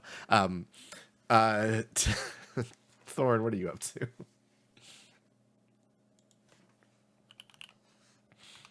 If you have anything else to do for the night. If not, then it's all good.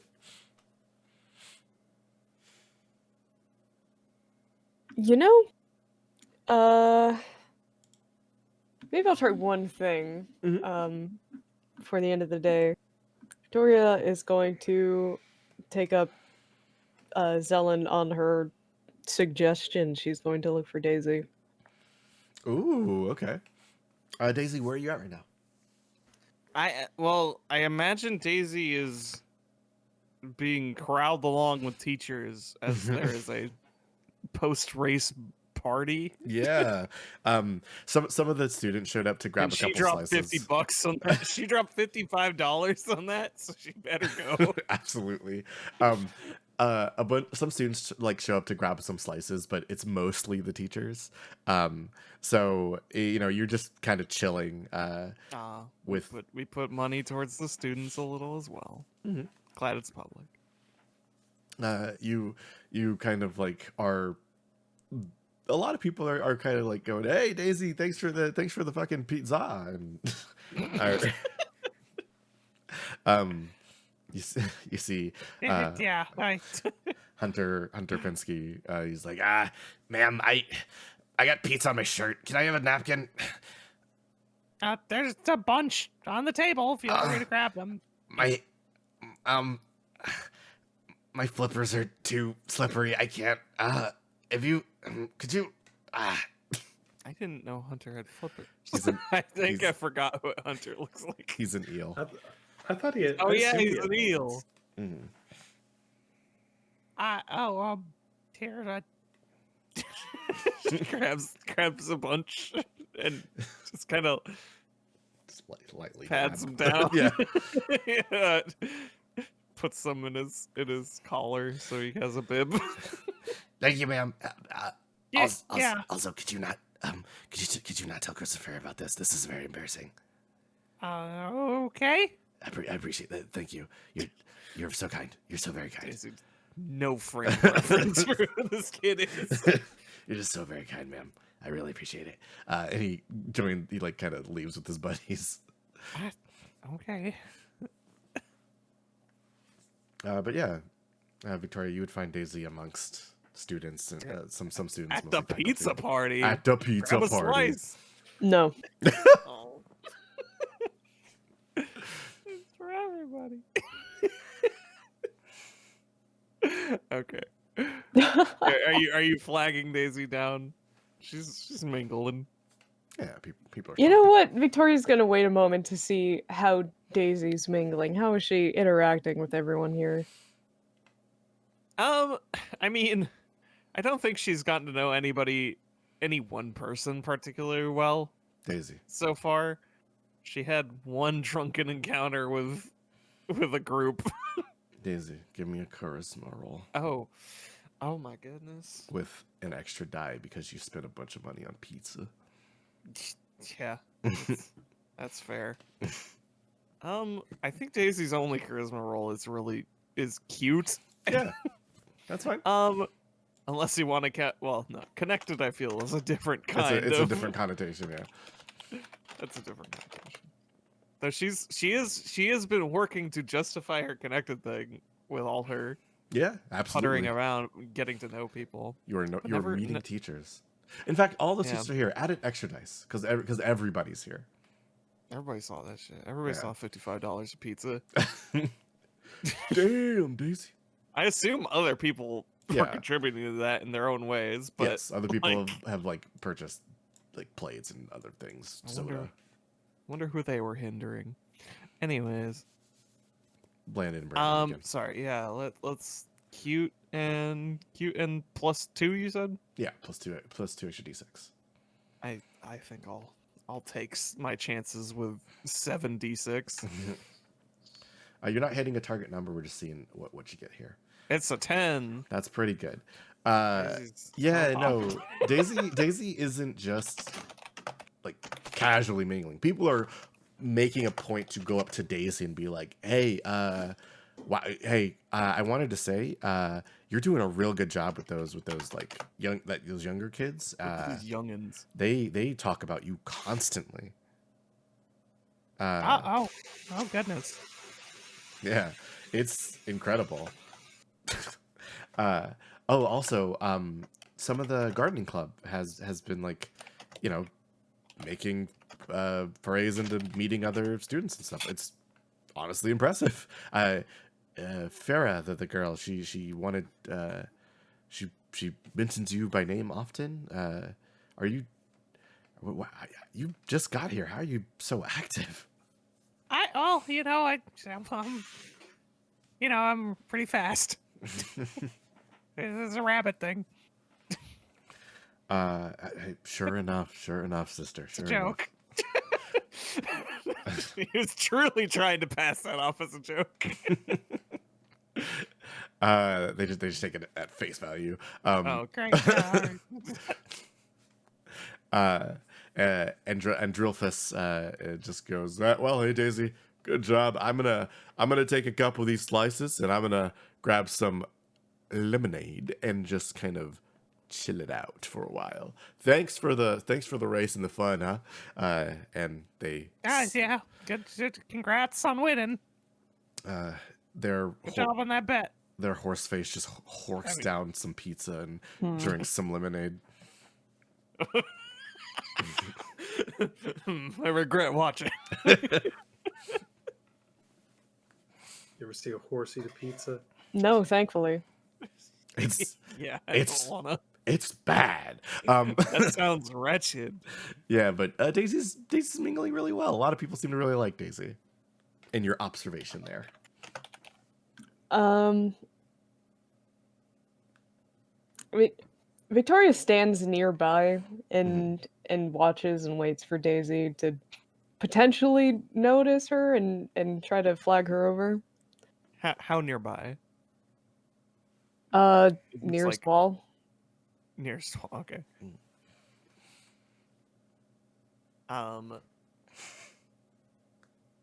Okay. Daisy. So, like, Daisy is apparently popular. Currently. It is clearly in a way that she is never anticipating. So she's handling it about as you'd expect with all the awkwardness. At a certain point, she spots Victoria, but takes the opportunity to break from the crowd Yeah, distance yourself from it, the buzzing and- around. and use Victoria as a lifeline. Yes, you rest yourself from the crowd and find yourself, free. Make your way over to Victoria. Oh, Victoria, are you untransformed at this point? I'm sorry, I should ask. Yeah, she's reverted Okay. after the race. Just going extra for the pizza party. No. Hey, Victoria. Hmm, sorry, that my little plan didn't work out so good. Shrugs. Looks like you're really fitting in here. Apparently, Excuse me. yeah, people are, well, all my schemes did kind of involve me dropping most of the money for this pizza. So, I guess that's all it takes. Guess it worked out then. Well, yeah, I guess it's good to, get along. Certainly, makes it easier to get around and talk to people.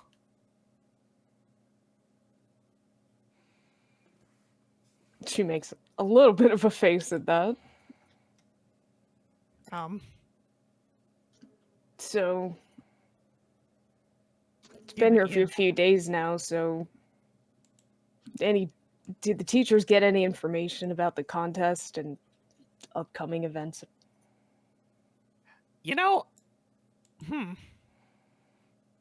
Honestly, I feel like they've kind of sprung it on me about as much as anyone. I think everyone might be a little too used to these traditions and just doesn't expect that anybody will be behind.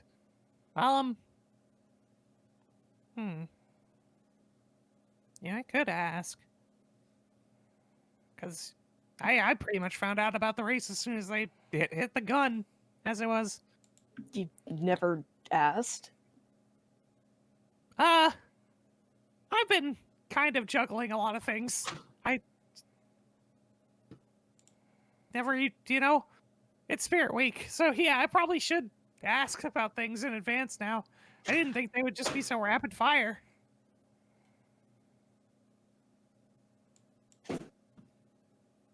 I get it. You're busy with your job. Yeah.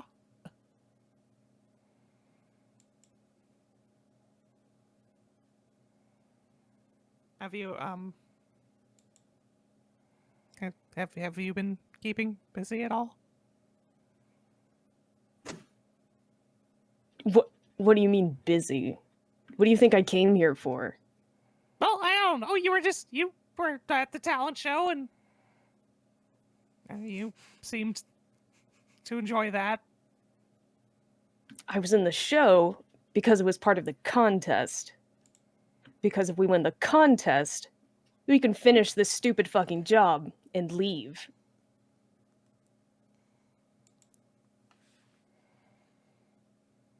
Daisy opens her mouth and shuts it.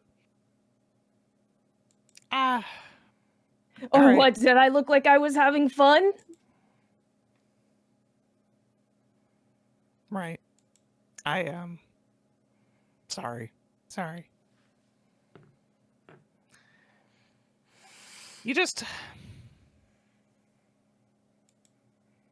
You never struck me as someone who,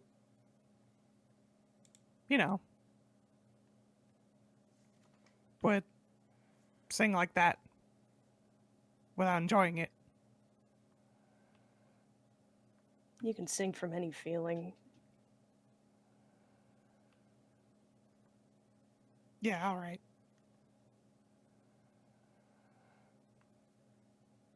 Well, I guess I'll leave you to the party you paid for. I'll keep you posted, okay? I'll try to actually find out so we can be better prepared. Sure.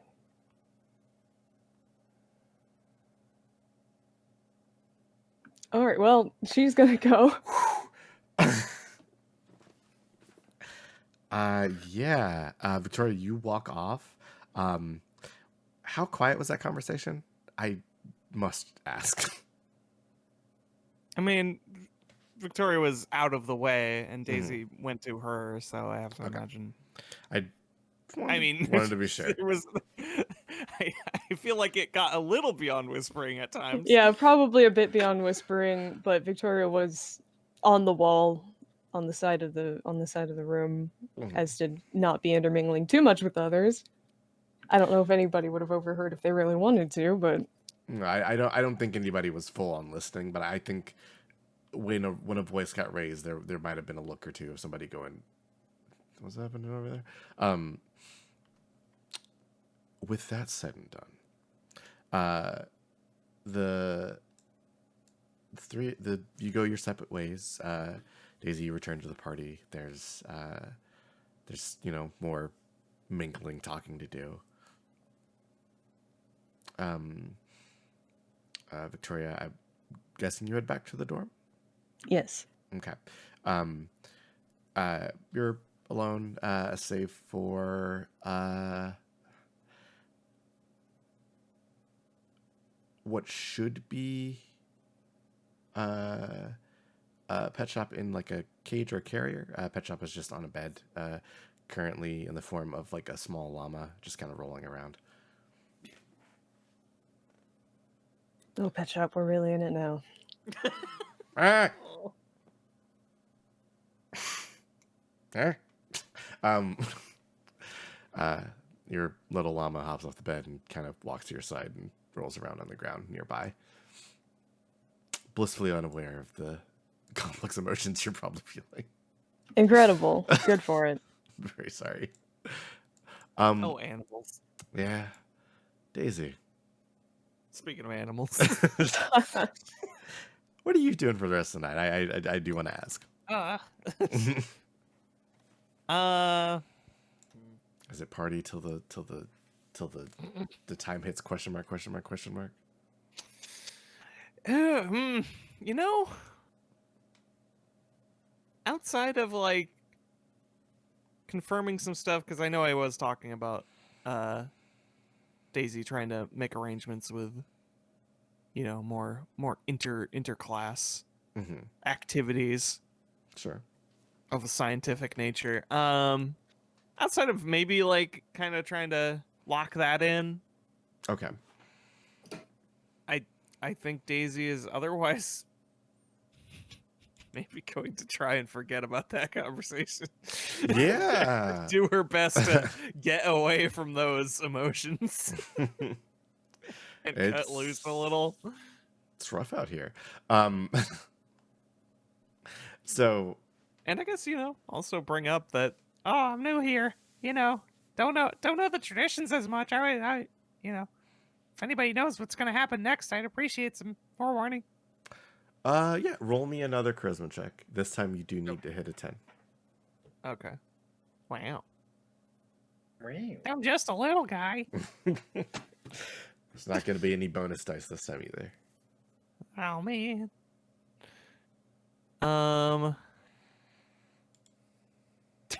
Can I roll connected for this one? Specifically because of what you're asking, I'll say yes. That's fine. That makes sense. Yeah. So at least connected. I'm gonna throw in cute because I'm just a little guy. And that's it. I'm just a little guy. Oh man. Yeah. She's trying to get in good. Yeah, 12. Okay. Let's Hardy. say Miss Tomatobacco, the mermaid witch wizard. Go ahead. Yes. My partner in crime. Perhaps. She's like, while you're kind of talking about stuff, she kind of goes, if you absolutely must know, the student council is putting together a bit of a trivia contest. Oh, okay. Yes. Like just general or Primarily focused on pop culture. Your Ted and Teddy's, your your Super Mario World,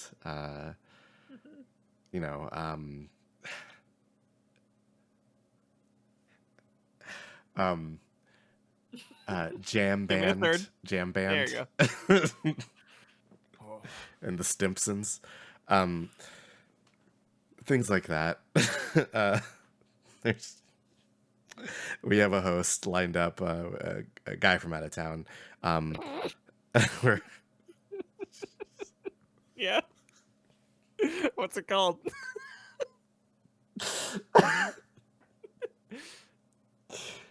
oh god, It's its whole thing, you know.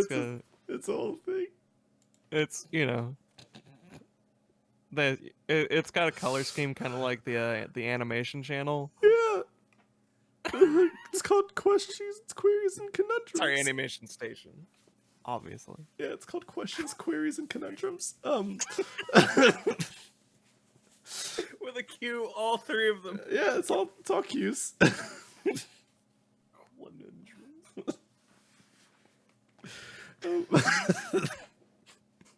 But yeah, the that should be the next thing up. So, maybe tell somebody to watch an extra episode of White Mirror on Netflix. Jesus Christ, where do you? All of his flicks are wet. Dripping. I had to drink some water because I'm sad. So that's what's going to be coming up. So if you're Oh, okay. yes, if you're looking to prepare and keep track at home, I believe we might be pulled for some questions, but it's random. So I believe Christopher Lark is going to be heading up the questions. Is there like a specific decade or something? No, it's just going to be all over. Our students have a wide gamut of backgrounds, so a large amount of different questions are going to be asked. Okay.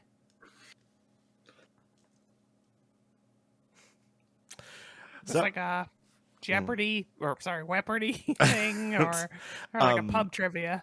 It's probably closer to Jeopardy. Okay. Yeah. All right. Alex Kuchek that man is true something. Yeah. God rest his soul. Oh yeah, wish he was still with us. So if there's no other questions, I should also be making my way back to my room. I need to prepare for my lesson plan for tomorrow's classes. Ah, right. Yes. I'll have to get with you soon about a thing. Right. Look forward to it, Mrs. Bunsen. And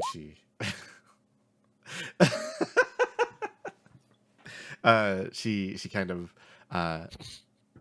gives you a slight nod, and her clamshell begins to drift off towards the teacher dorms. And with that, unless anybody has anything else, I think the night passes. Everybody gets to rest up, recover. At the night, At the night, that okay. would be when Okay. Zelen meets up with Victoria again. Oh, cool. Okay, yeah. Because you'd go back to the room where you would see a small axolotl is trying to do a headstand. Hey,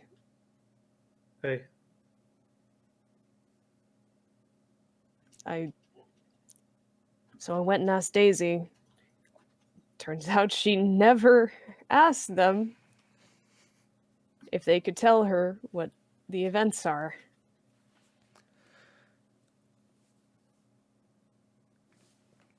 do you know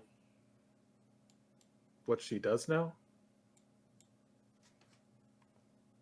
A lot of fucking nothing, apparently. She said she'll ask now. I'll follow up with her tomorrow. See if she's got any insight on how the teachers use the vault. If there's any way, if we need to break into it, good to know. Yeah, maybe we could do that.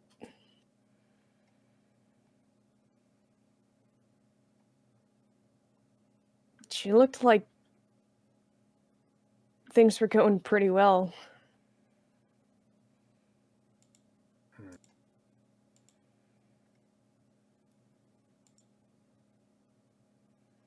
It's going undercover is difficult. This is much more involved than any of my previous times I've done it. That in the past, it was always usually like, a security guard or a janitor, and we were in and out in like a day. Committing to a mask can be tricky. Zelen, do you like it here? I don't know.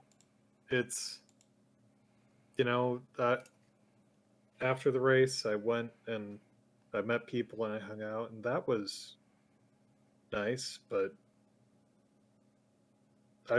it feels like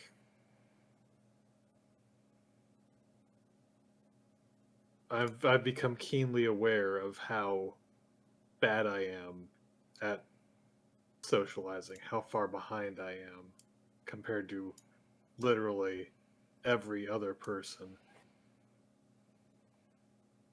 It's stressful, like I'm trying to walk through a minefield at all times. These places are made to make you feel inadequate.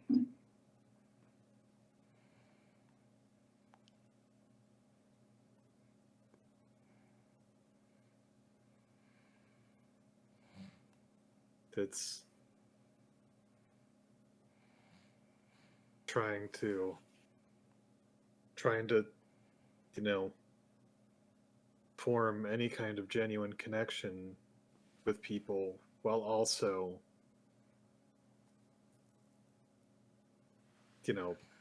trying to run a scheme while also trying to run the actual scheme we're running. Well,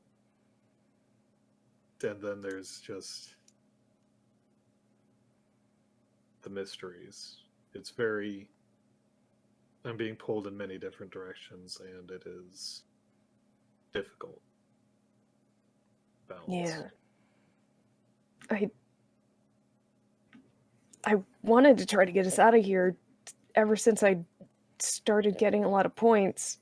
It just seemed like the fastest way to go, but fuck, there's just so much going on, and I'm so fucking pissed that we haven't gotten further than we have, that we haven't already gotten it, but there's just so much going on, and I keep getting distracted too. Well, the week, one way or another, we're in the lead, so it's perhaps just pressing on for a few more days will do it. Just gotta survive, and that'll be the end of it. Well, I mean, not just survive. We also need to continue to complete the challenges. The points keep getting bigger. If we don't keep winning every single thing... Fuck. Well,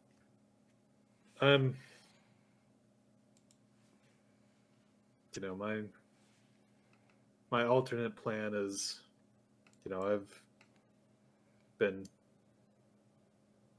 joined Tara's gang, and I've been trying to see if I can goad her into trying to break into the vault. So, there's also that. Yeah. So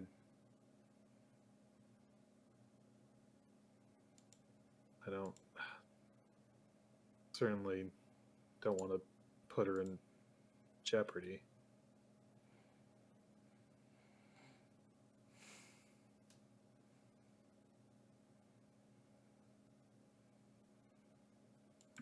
Zelen, did you always love Ellen?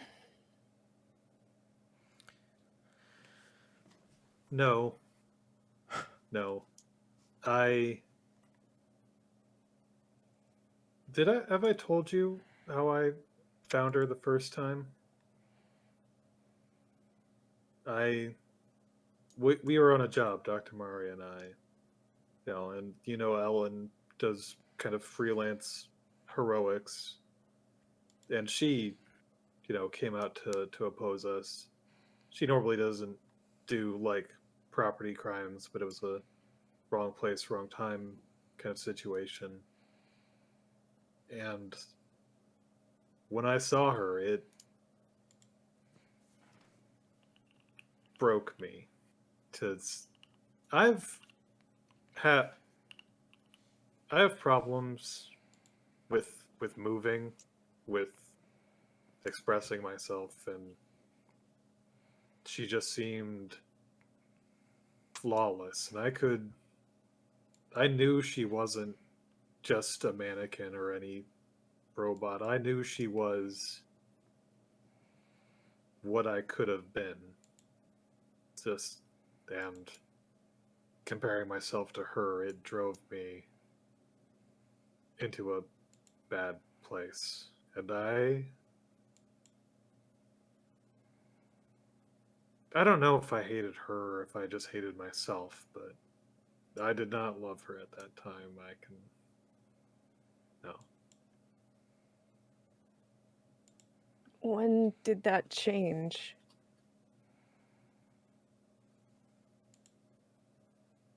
Once I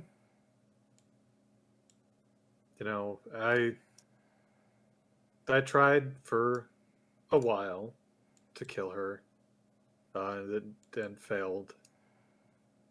And when it became clear that I was not going to be able to succeed, and that my will kind of broke, and that's when I joined ASC, and developing like a separate existence, I think, was what made there to be room to actually see her as a person. And at first it was merely coexistence, but she was the one who really pushed. She very much wanted us to be a family, and I responded to her caring.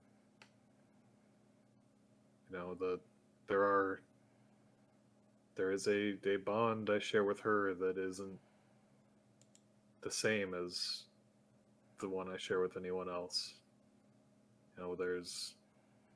We are family. And spending time together and working together, it just, it grew.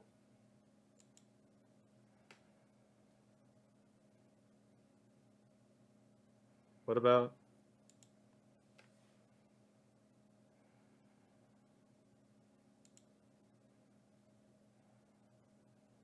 I don't know what Christopher knows. I don't know much about him. And I have been kind of worried to push too hard on anything related to that.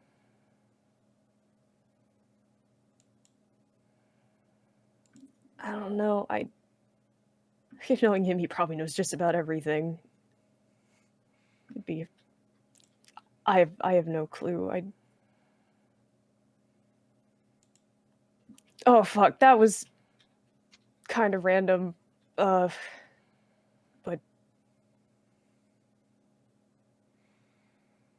I'm not good at recognizing social things, but I can tell that there is.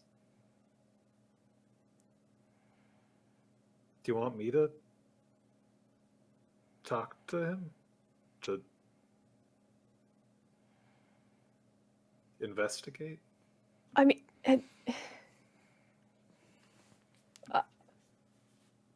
fuck, I would have said no yesterday.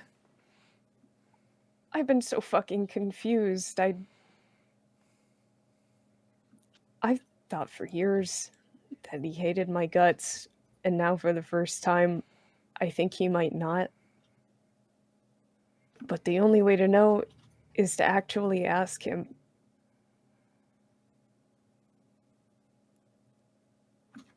And I've been avoiding this for way too long. I think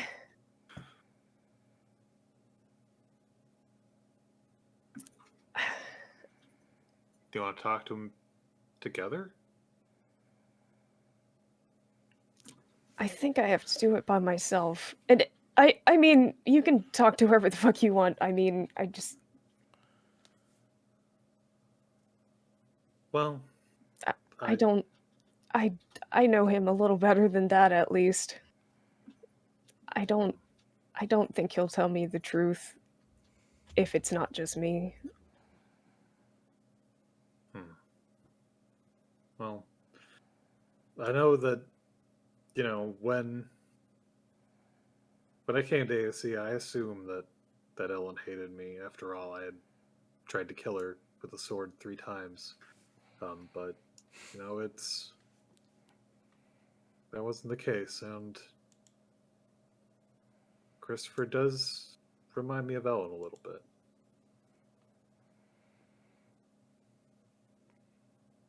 I called her earlier today.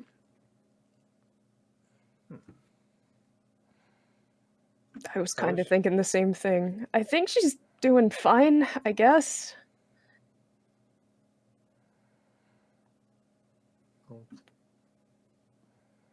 Well, and she's would definitely be rooting for you to. She very strongly believes in family.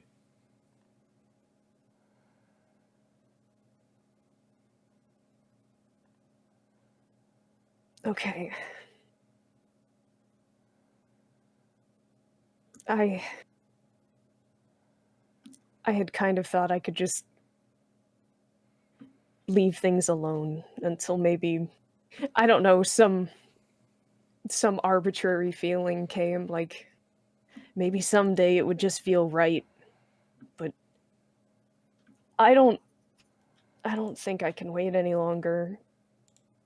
And I don't feel ready, but I don't think there is such a thing as ready for this kind of shit. Yeah, if there's anything I can do, I will be there. Thanks.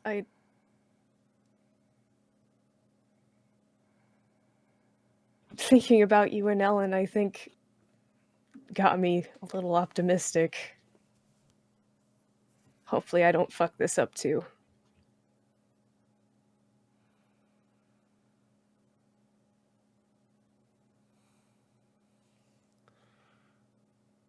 I believe in you. You're very strong.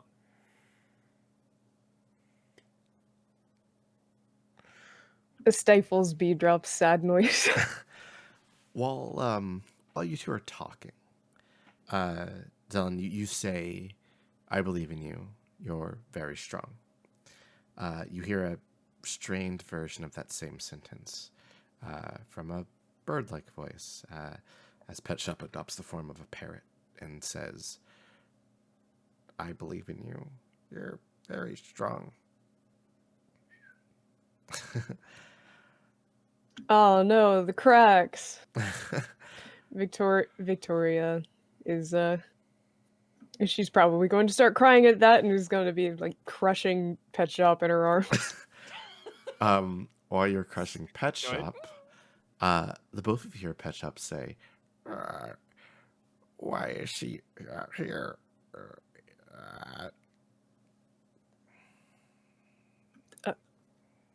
What? Where is it? Laptop,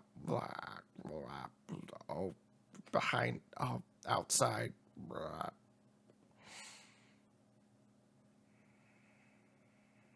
Oh my god, did you see who came in?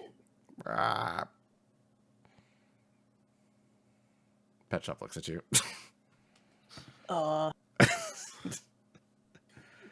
Can you we've only ever seen you turn into animals, but hey, this seems worth a shot. Can you make that person real quick?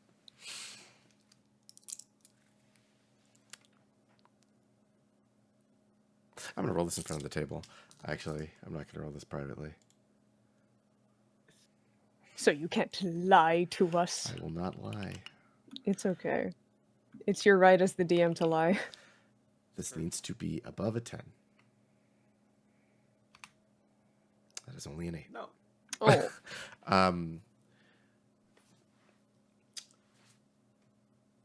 Pet Shop turns into a little monkey, and then grabs a like a pencil or a pen, and then just on a desk just starts scratching a shape in, and then seems very proud. Well, does the shape resemble anything? Kind of looks like a head. Anybody's head in particular? Unfortunately, you can't really make it out from just this clue. Perhaps if you could match it up against somebody else's like hairstyle and shape, you could maybe determine. But you would need a great investigative mind for that. Well, Zell will take a picture of the sketch with her phone. Indeed. Keep that for later. Pet Shop begins to draw other things as well, but it's mostly just stuff around the room, and you guys like talking. Resigned sigh and pats Pet Shop on the head.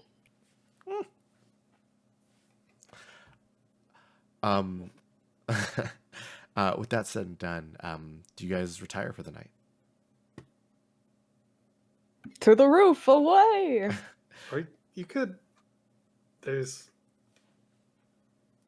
If you. I'm sure I could make this room secure for us if you didn't want to be on the roof. I couldn't sleep in here if I tried. Okay. Well, is there anything I can do to make the roof better for you? Nah, it's scenic. It's Got the whole fucking cold. sky. Very cold. I'm good to go. Bundle up. All comfy cozy.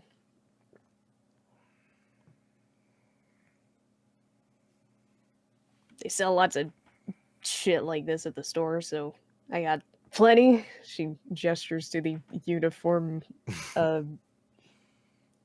sweater and scarf. Mm-hmm. All right, well, if you're sure. Yeah.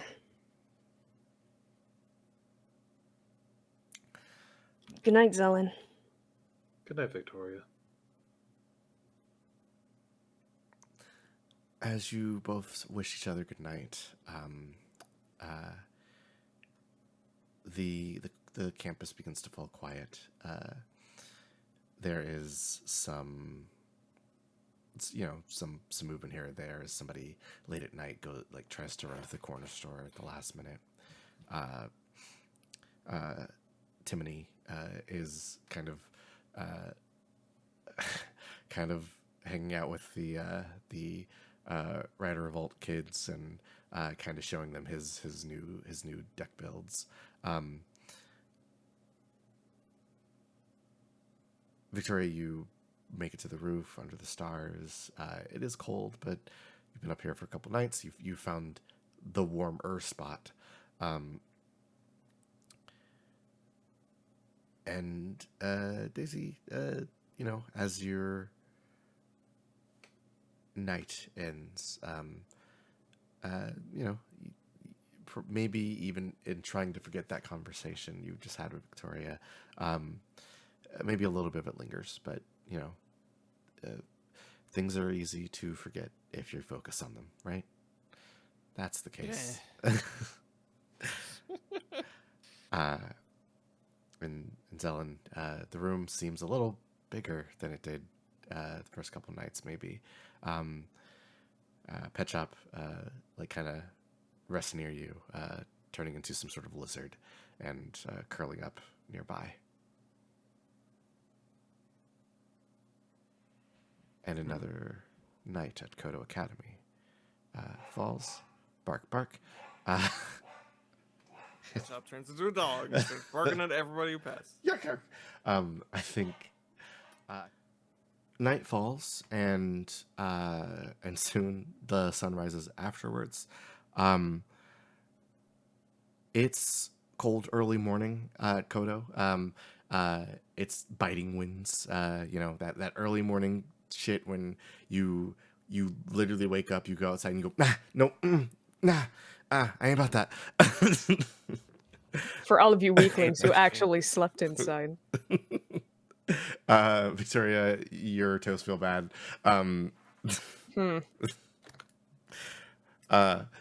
But I think that early morning cold is bracing and awakens you. A chill wind kind of riddles up your spine, and your eyes open to a quiet and dull and dimly lit Kodo Academy. You can hear the sounds of very few people shuffling around down below you.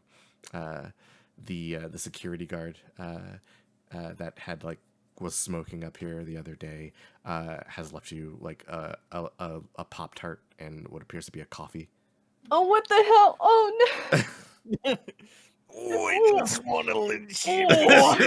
Oh, he's just a big one. No, we Gotta can't. get you your 3 squares. Like a Pop-Tart, you know. Oh, yeah. Okay. Just a little. It's a strudel. It's a strudel. So What is his name again? I want to remember it. Sorry. God.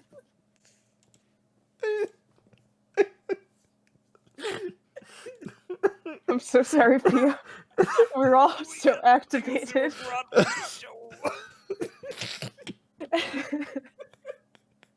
Oh, what was his name again? Oh fuck! I'm so sorry. Whew. Oh. I don't think I should give him a name. Oh. We could do that right now, though. This is really easy. Yeah. Grab that hashtag. Security guard's name is. Yeah, no, actually, we haven't done this in a little bit, and I know people have done it this season too. So, hashtag Tales of Harbor. Wow, you can hear me live as I look for a name for an NPC. Yeah. Yeah, Or you promote could the edit show it with. out. Yeah, you I can could. edit it out. If you don't, promote the show with the hashtag Tales of Harbor for a chance to be inserted into the show. Not literally, we'll just use your name. We'll name an NPC after you. Yeah. I didn't do this promo correctly, but you get what I mean now. You catch my meaning, right? You're doing it great. Don't you worry. Thinking about Pop-Tarts. Why are you thinking about Pop-Tarts? Because I'm crying about them. Name Pop-Tart. Oh, Officer man. Poppin' Tarts. Hey, they call me Big Papa. No, Yeah, but all the kids call me Pop Tart. Uh. Okay. Okay. Jesus Christ. His name is Officer Galaxy. Galaxy, Yes. because he means more than the world. He at some point he found you up here again, and he left you a Pop Tart. It's a little cold, and some coffee, also a little cold. But hey, Wow, that's what the hell? That's so nice. Victoria's going to be emotional about that. Probably more than she expected due to elevated emotional states of the past few days. She's Mhm. going to heartily enjoy that breakfast as it fuels the coming endeavors. Mm. The first of which is she gotta she gotta go find Chris. Okay. Um, you get off of the roof. You walk through the halls of the dorm room.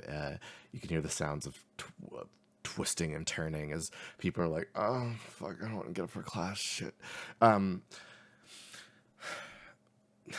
you. I'm sorry. You do see. You do see. Drac, who is up early. He is carrying some equipment in a box, and there's a little pixie next to him who's like giving him directions as Drac is doing the heavy lifting. That you pass by them in the hallway. Swear to God, the little one said something fucking fresh, but you have no time for that. Um, you know, Christopher had spent a lot of his time near like the main like building where like the most of the schooling happens, the classes, Yeah. and heading out early. You do spy him there, just kind of on the lawn with a couple of teachers in a warm jumper, a sweater, just kind of huddled up, and he's just kind of relaying some news to them. Going over today's plans, double checking on what's happening with the competition, the trivia contest going up next, and just kind of like, hey, principal sends his word that there is going to be no changes to the upcoming events, so just stay the course. If anybody has any problems, you can report them to Miss Stone, and I'll make sure they get to the headmaster proper. So, other than that, have a nice day, y'all. Thank you for allowing me to assist with this. And the teachers all disperse, leaving Christopher alone with a clipboard, and he's just kind of reading stuff and checking stuff off while sipping some coffee. Ooh, she flounders, she dawdles. She considers and reconsiders again. She flounders, she dawdles, she slaps and dices. Yeah, but powered by Pop Tarts. Oh boy. Mm.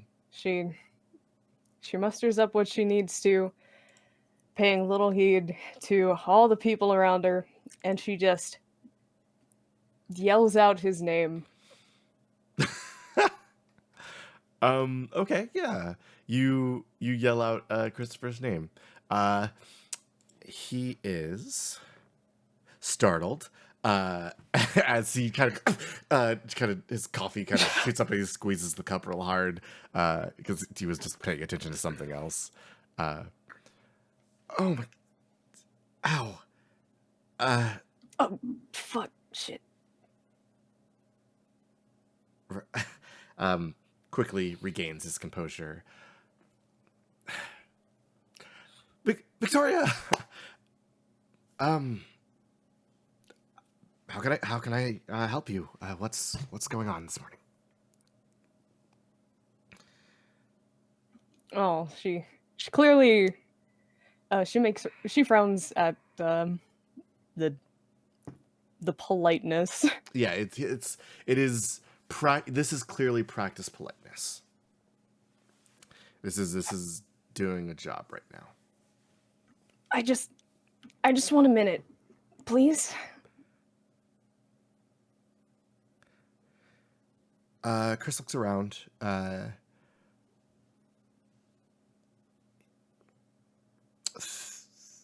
You see him think on it, look at his coffee cover clipboard, and realize he doesn't have like a thing to busy him while this is happening. So takes a breath.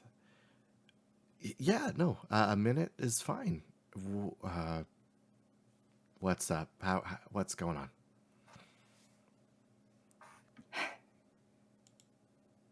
I never planned to come here and butt into all your shit. And I thought I could leave it all behind, and I just let you get on with your life without me. But every time I look at you, I get all mixed up. And I want to run away, but I can't. I miss you so much, and I want to talk about everything. I'll wait for you at the pier after school. I know you have shit to do, so you take as long as you need to. I'll be waiting for you.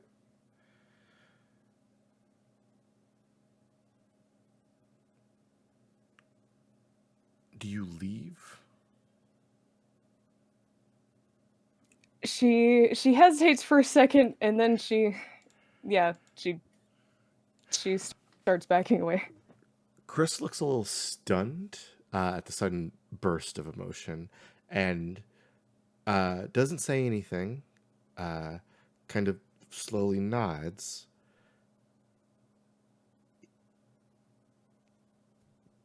And then you see the transition from genuine shock and surprise to looking for an answer, and that answer is go with the pitch.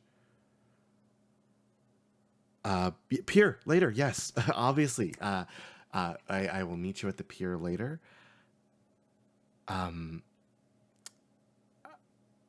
Have a good day in class. Yeah. I hope you're settling in super well. And I should find a new clipboard. Quickly gathers his things and like power walks and off towards the building.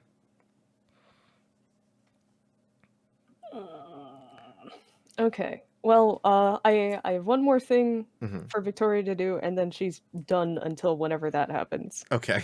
Unless you want to bring anything up for her. She's going to go to the store on campus. Sure. You get there and hello, welcome to the course. How can I help you? Holy fuck! Do you sleep? Yes, I got a full 8. The mental calculus is incredible. For a moment. Floating calculus. You sell booze here? Do we sell alcohol? Yeah. Yes, I just need to check your ID, ma'am. Looks at him kind of incredulously.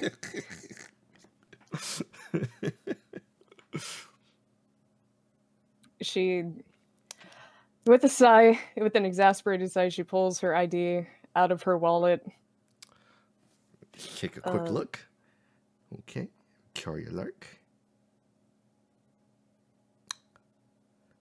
Harbor. Okay. Here you go, ma'am. And what alcohol may I get for you today?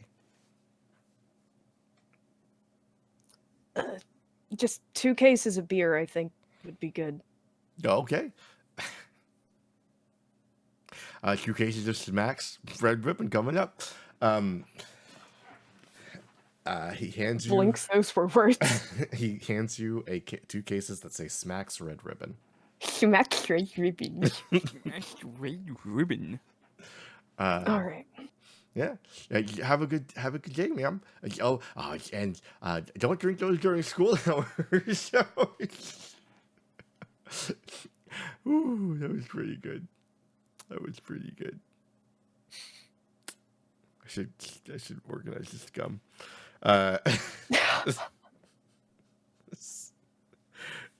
You head out with your cases of beer. Yes, she is just going to the pier immediately. Okay, you're just gonna wait at the pier. Hey. Understood. That's gonna be some warm beer. It's a cold ass day. It is. Yeah, you're right. It's not gonna be that warm. So, in place of our normal classroom roles, the day at Kodo is going to begin. Students are going to eventually find their ways out of bed, roll out to get to classes and whatnot. We're going to go visit some of our classes today. So let us begin with Zelen. So Zelen, as per That's me. your cover, you would be on the combat track at Kodo. So we pop in your combat history class. The teacher, Broadfellow, wearing leopard print pants and a button-up shirt that's tucked in. He has a magnificent mullet and some sick shades.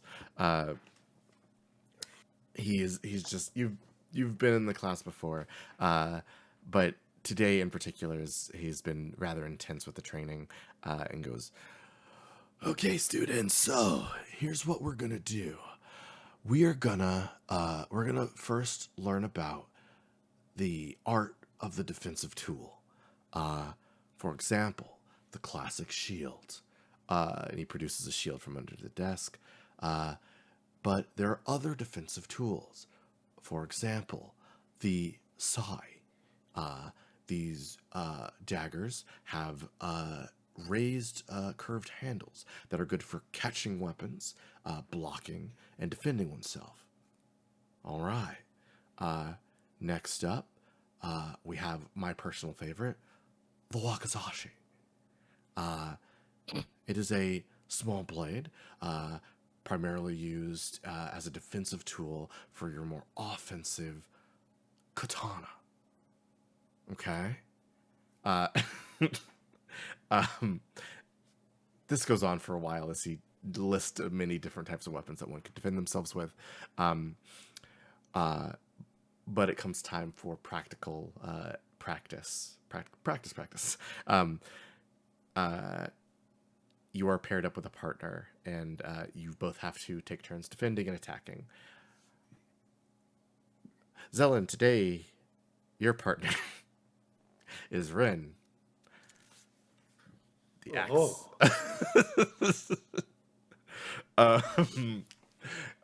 As the students are split up and spread out, you see Rasheen from yesterday. She is paired up with multiple students at the same time because she's very strong. Ren kind of looks and goes, are you ready for my offense? What's Ren's defensive tool? He appears to, in addition to having his axe, he appears to have a buckler. All right. Zelen will put it. She's allowed. She just uses her, there aren't school weapons, right? She just kind of can use whatever. you can use your personal weapons. That's fine. All right, and she, puts her sword in the sword and shield configuration. And he goes, "Okay, I'm coming." And he kind of plants his foot into the ground. You can see like a wind build up behind him. And then he says, "Wind cutter, first level." And he leaps forward to strike you. Make a defense roll for me. You will not take damage from this attack, but still make the roll. Yeah.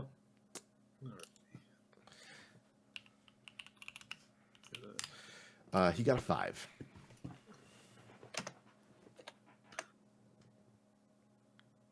Well, I got a 6. Excellent. You don't know. Yes, you are able to deflect his blow. His wind cutter is no match for your mighty sword and shield, and his attack is deflected backwards with a mighty clang. The sounds of clashing steel happens all across the classroom. The teacher is inspecting and going, "Very good job, Zelen. Your use of the classic sword and shield is inspirational." Thank you. He bows to you. Rin, it's now your turn to defend. Rin kind of swaps weapons to like a little glaive thing and holds his buckler in front of him ready to defend himself. Come at me! Oh! All right. Well, Zelen's not gonna try anything fancy Sure. at this point. She'll just, give him one of the old regular attacks. He got a 6 this time.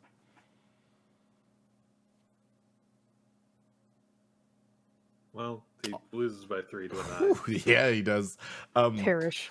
So Rin is kind of like a rounder guy. He's a little bigger, but he's surprisingly agile. So he's like trying to dip and dodge to anticipate your attack. How do you attack him? Zelen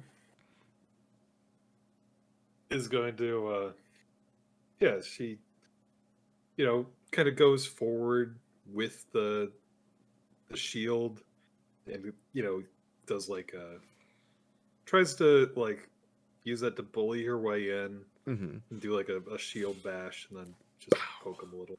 Yeah, you poke him with the weapon. Enchantments on the class mean nobody gets hurt, so the weapon, your strike is true. And Rin goes, "Oh, a strike has been landed on me." Oh, the teacher goes, "Very good again, Zelen. You're picking up these techniques with incredible grace. It's as if you've done them before." I've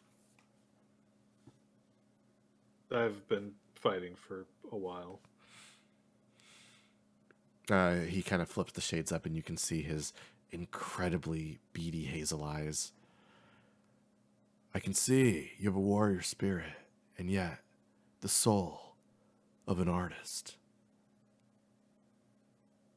Well, I would like to broaden my skill base beyond combat. "May I suggest poetry or art? The warfare, the art of martial is only enhanced by expanding those horizons. Thinking outside of how you may use a weapon will only improve how you handle that weapon, make it an extension of yourself." Does that make sense? Yes. Very good. All right, class, that's it for today. Bow to your partners and enjoy your lunch. Your combat history cast lets out, and people are milling about and talking to one another. Is there anything you wanted to do in this break period? Would now be a good time to try and track down Christopher or Daisy?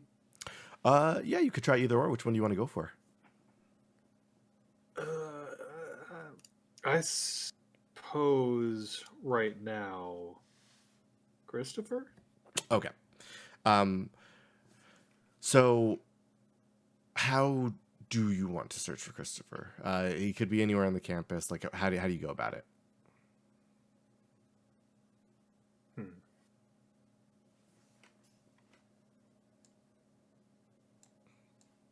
Let's see. Mm-hmm.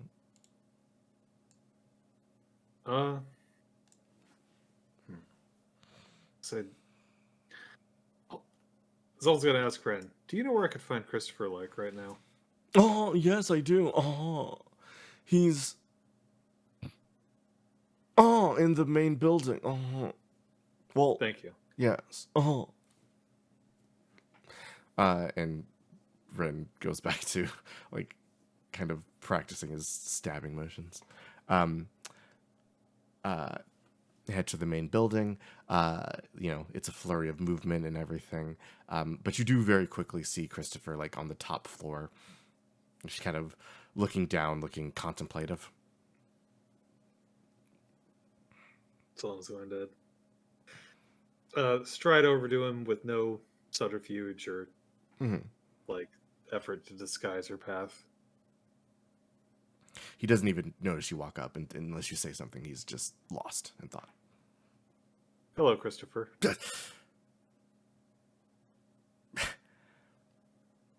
Hi, he wheels around. Miss Mari. Hey, how can I help you? Well, I've been thinking about what you said the other day. Mm-hmm. I said I don't give up, and I'm afraid I think I may have misrepresented myself. I wanted to clear some things up. That's not entirely true. I have given up in the past. Right. My sister is very dear to me now, but I did give up at one point. I did run away from her. She is the one who didn't give up.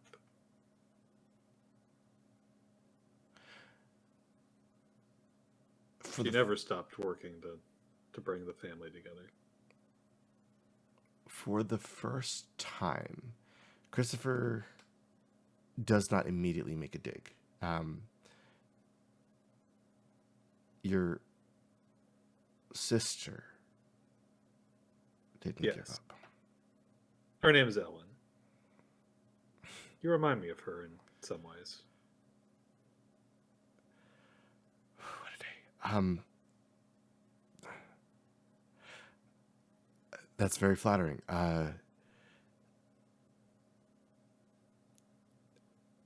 Is there anything else I can do? I'm. Thank you for sharing with me. Is there anything else I can help you with? I'm sorry. I have a lot on my plate today.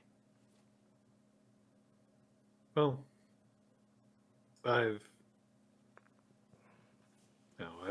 don't want to bother you over long, but I don't know how long I'll be able to be here at Kodo Academy, and you seem like an interesting person. I wanted to make a good effort to try and be friends.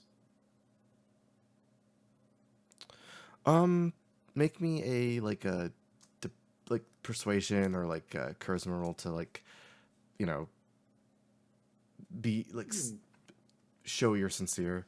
Um, Hmm.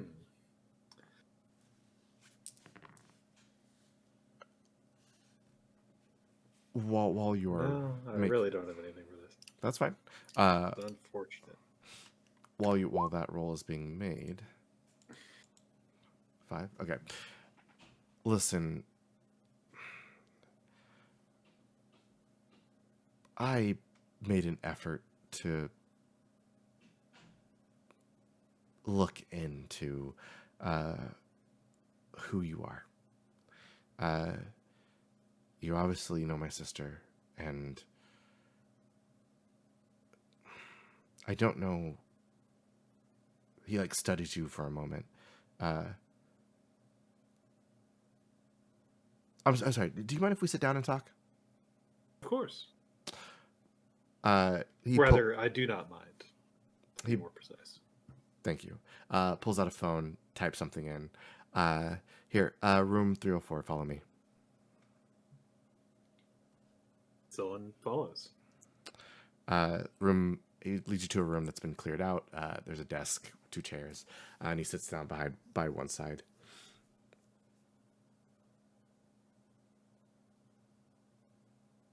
Well, here, I've got some icebreakers. What is your favorite mollusk? Hey.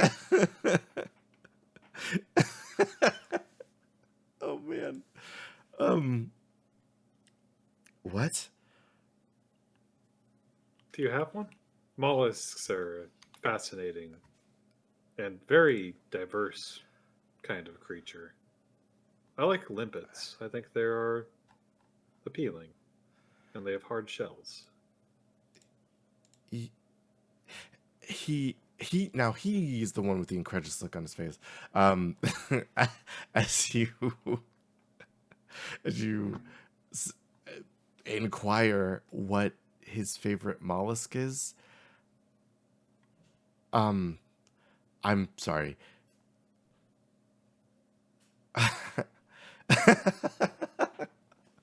If you need some time to think about it, that's fine. I understand. No, I'm sorry. It's of course she would be fond of you. Um, wow. Uh, well, Miss Selenmari, my favorite mollusk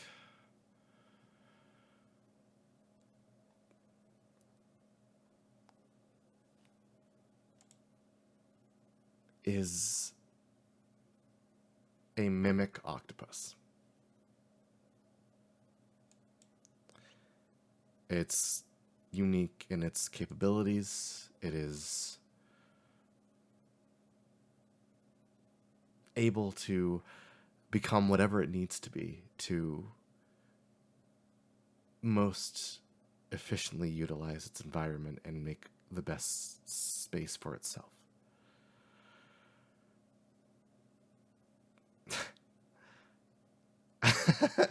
I sorry. You said limpets, and those are also very cool. I, I had a whole different track of conversation I wanted to have with you here, and Oh well, by all no, no, means. no, no, no. But It's fine. I think you made something very easy for me. Um, thank you, Zelen. Listen, what? I know you said you don't know how long you're going to be here at Kodo, and I can tell you that there are more than a few people who are interested in your stay here. With your grades and work ethic, uh, I think you could be here for a long time if you wished.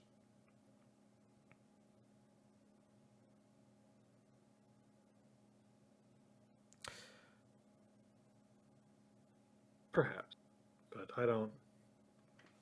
There's. Do you not want to be at Kodo Academy? It's a very large world, and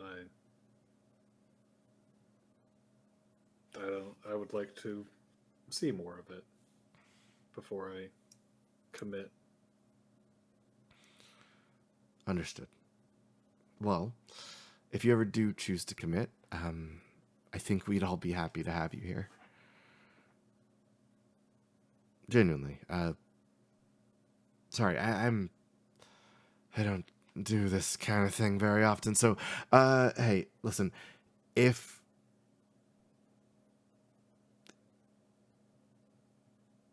you ever want to talk like this, he pulls out a phone and this is my public number. You can always text me, and I have I keep it on hand for things like this. Oh, well, thank you. Mm-hmm. And if there's anything I can do to help you, uh, let me know. Of course. I mean, as student council president, I have most things handled, but if anything comes up, I will keep you in mind. Well, uh,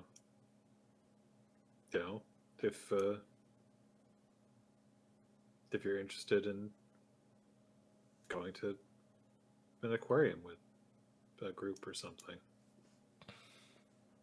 That sounds fantastic. Oh, well, just I wanted to.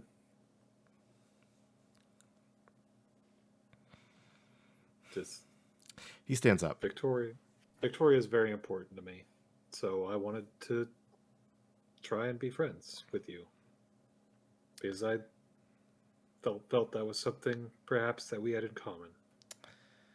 He was going to stand up and begin to leave, but as you continue your sentence,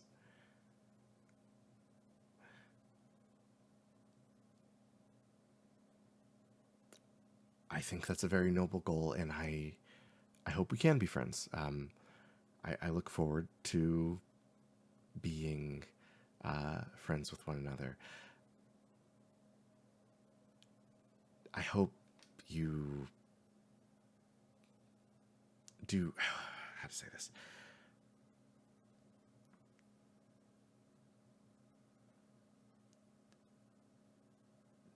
Don't.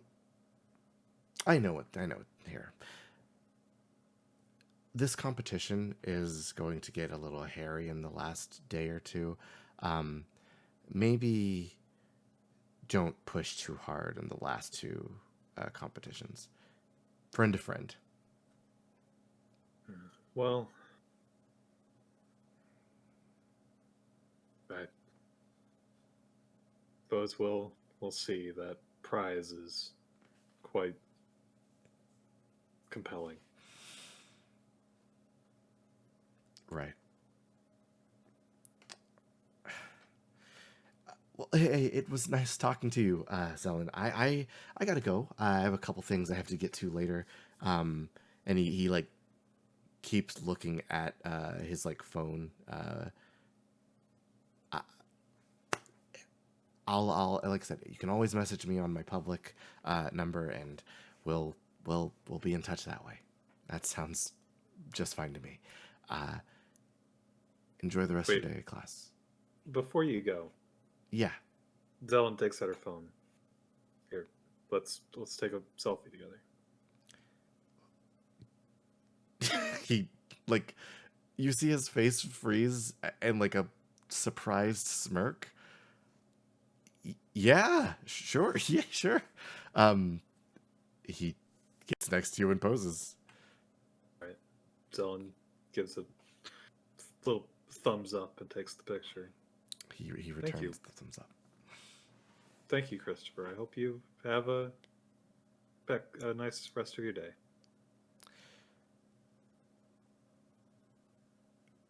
Zelen, make like a perception check for me. Now that I can do. I need to put my actual numbers with the bonuses from the gear like together. It'll be useful. That.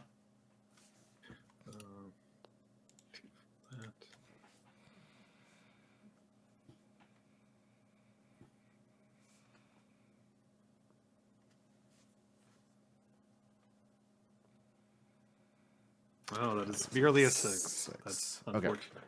Okay. With a 6, I don't think you'll see anything else besides this. Like you pull out your phone and take a selfie, and you know that little camera roll thing at the bottom of the phone where you can see your previous picture. Huh?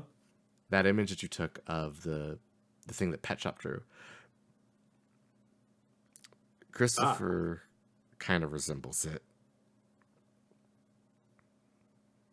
That is what I was curious about. But that is all I will give you on a 6. So after the photo, he quickly turns around and says, with a hand raised behind him without looking back, "We will talk later, Miss Mari.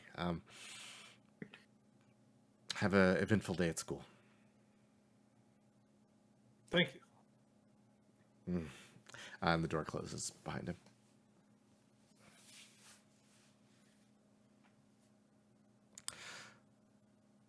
Okay.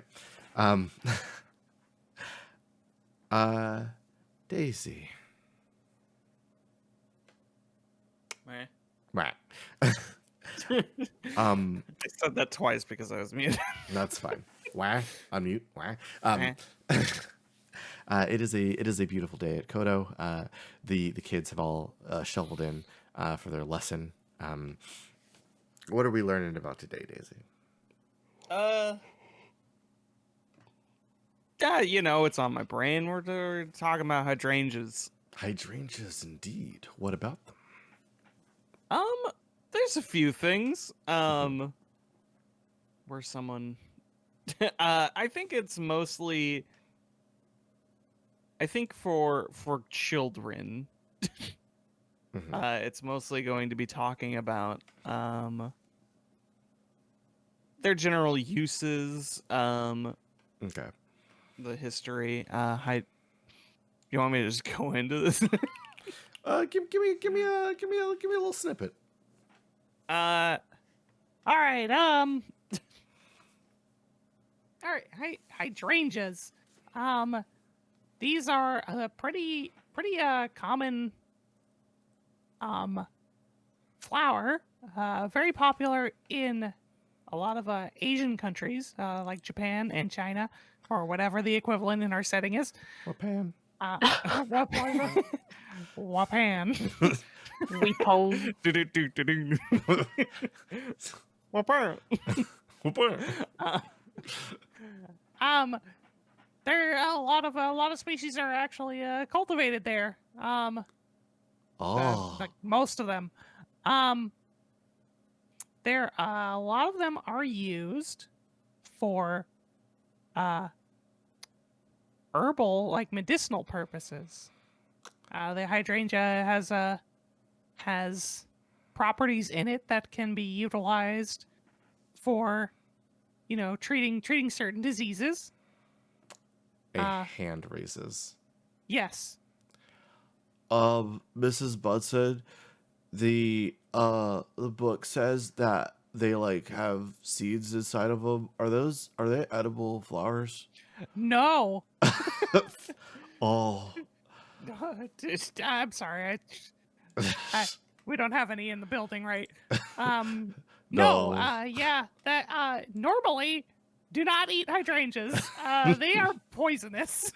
They have to be prepared very specially. But if you just eat them, you could get very sick. I said it earlier, but the head of the like gardening club, Farah, is sitting in for your class, and she actually pipes in and goes, so that's a very common question. And Miss Bunson's right. You shouldn't eat them because they're poison. But the reason you might believe that is because hydrangea comes from the word hydor, which is water, and agion, which is vessel. So, a water vessel. It contains water within it. A lot of people used to eat them for moisture and stuff, but there's better ways. So. Yeah.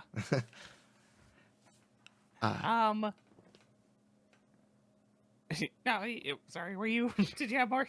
Oh no! Sorry, Miss Benson. You're doing fantastic. And she's like taking notes and stuff. Right. Yes, like she said, used to for hydration, but that doesn't really work very well, as you can think, if it makes you sick. Some people had to find that stuff out the hard way a little. Oh. Now, if you remember a little, if you've been taking a little bit of science classes, who can who can tell me which direction cold air goes? Farah raises her hand and realizes she's not a student in the class, and then puts Let's her give hand them down. let's give one of the students a chance. I'm gonna roll 2 dice. If neither of them is above a 4, nobody raises their hand. That's fair. You got a 3 and a 2. Yeah, all right. Okay. Well. Farah goes. It doesn't go up.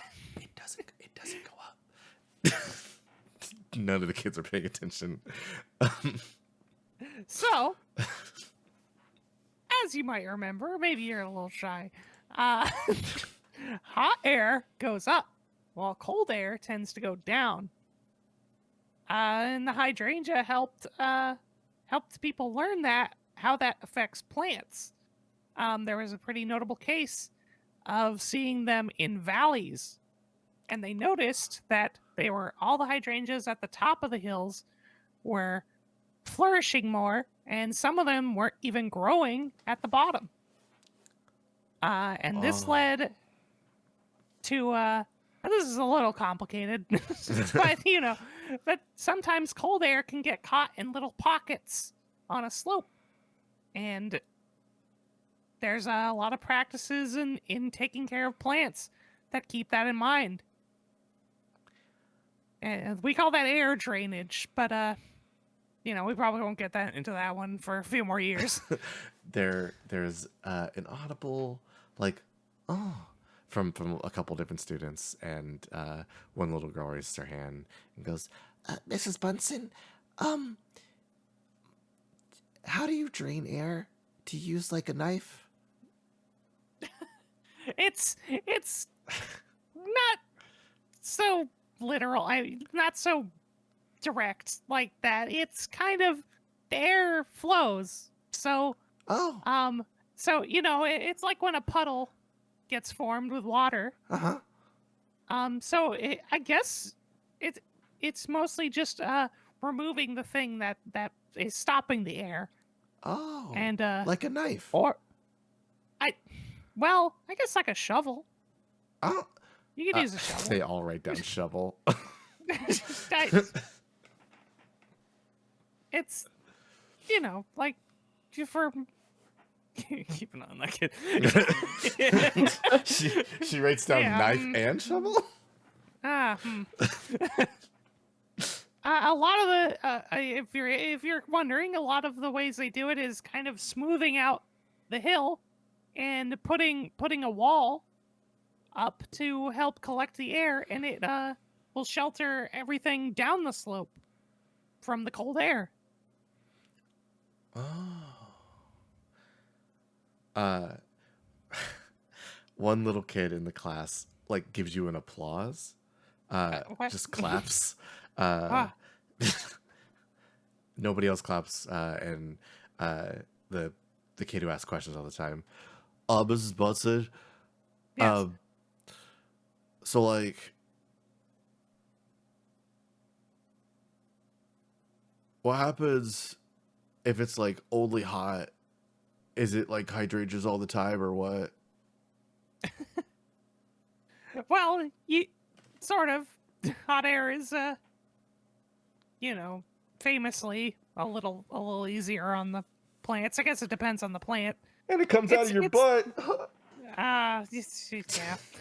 Come on now. I'm just Come on, Jeremy. I'm just- Well, we gotta. I'm just joking, Mrs. Bunsen. All right, let's keep it at a minimum, okay? Sorry. I know it's very funny. Sorry about your butt.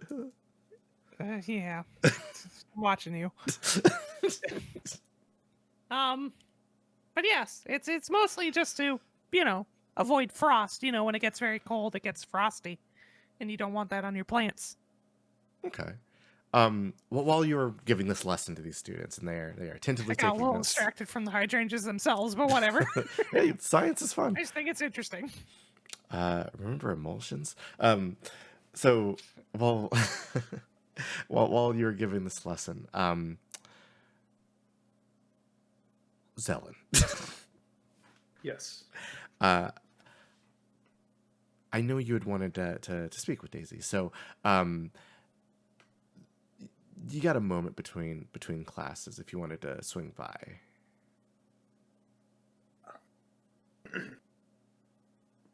Yeah. Yeah. Yeah, you stroll up, you see a bunch of kids who are just attentively writing. One of them has drawn her like stabbing a big old hydrangea monster with a knife.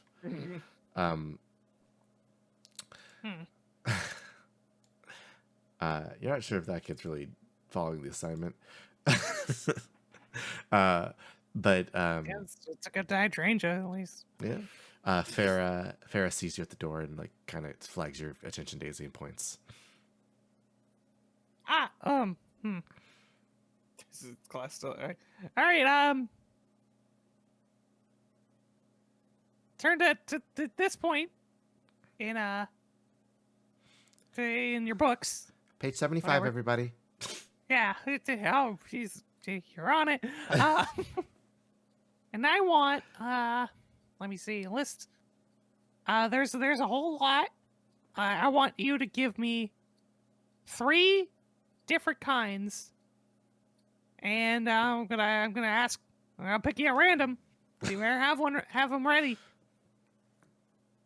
Gotcha. 3 different kinds of hydrangeas. There's lots of species. I'll be right back. They open up and they get to work. And Farah's like overseeing as you step out. Oh, okay. Oh, I gotta really work on dumbing my stuff down. Hi, Zelen. Hello, Daisy. How's it going? What brings you here? It's going fine. Well, I just wanted to check in. I know Victoria spoke with you yesterday, and I wanted to see what your investigation has turned up. Yes. Daisy kind of looks around, being in an open hallway. I feel like this might need a little discretion. There's some things that I've learned, and it's not stuff I really want to talk about in the hallway. Well, But with regards to the competition, you didn't hear it from me. But if Victoria and you want a heads up on that, it is apparently a pop culture trivia, like a game show kind of style thing. pop culture. Right, like movies and TV and music. Music. Probably. I've I mean- listened to music. Yeah, music's great. Victoria probably knows music. I've heard of this music. Oh, this is music? This is the music. Hey, you're saying the music isn't here. Oh, Zelen. It comes out of. Okay, yeah, okay. This is great. Oh, it can't hear me. Anyways. Yeah, well, it's gonna be covering a wide variety of stuff, so you should be ready for that. Kind of Alright. low key after the last 3 things, right? Pretty crazy. But yeah, if you want to discuss the other thing that I definitely don't know about, I don't know. I was watching. We could find a venue for that, probably. Alright. I'll swing by after classes and we can find a spot. Of course. I mean, I guess I could text you, but it's probably good to not have a paper trail. That's the word, I think. That is the word. I watched a couple spy movies. Yeah, even when it's On the- on the- electronic, they typically still call it a paper trail. Right. Oh man. Okay. Oh my god. While you two are talking, somebody does approach you while you're having this conversation. Oh, what? Mrs. Butson, hi. You sound like one of my students. Do I? I that might be my younger brother. Oh. Hi, Glizbitter here. But I was Oh. wondering, could I borrow this little mamacita? Need to ask her something for the AV club. Daisy's face is locked in a perplexed disgust for way more seconds than she should have been in polite company. I, I'm a seat. Um, well, is there anything else you wanted to discuss, Ellen? That should be good for now.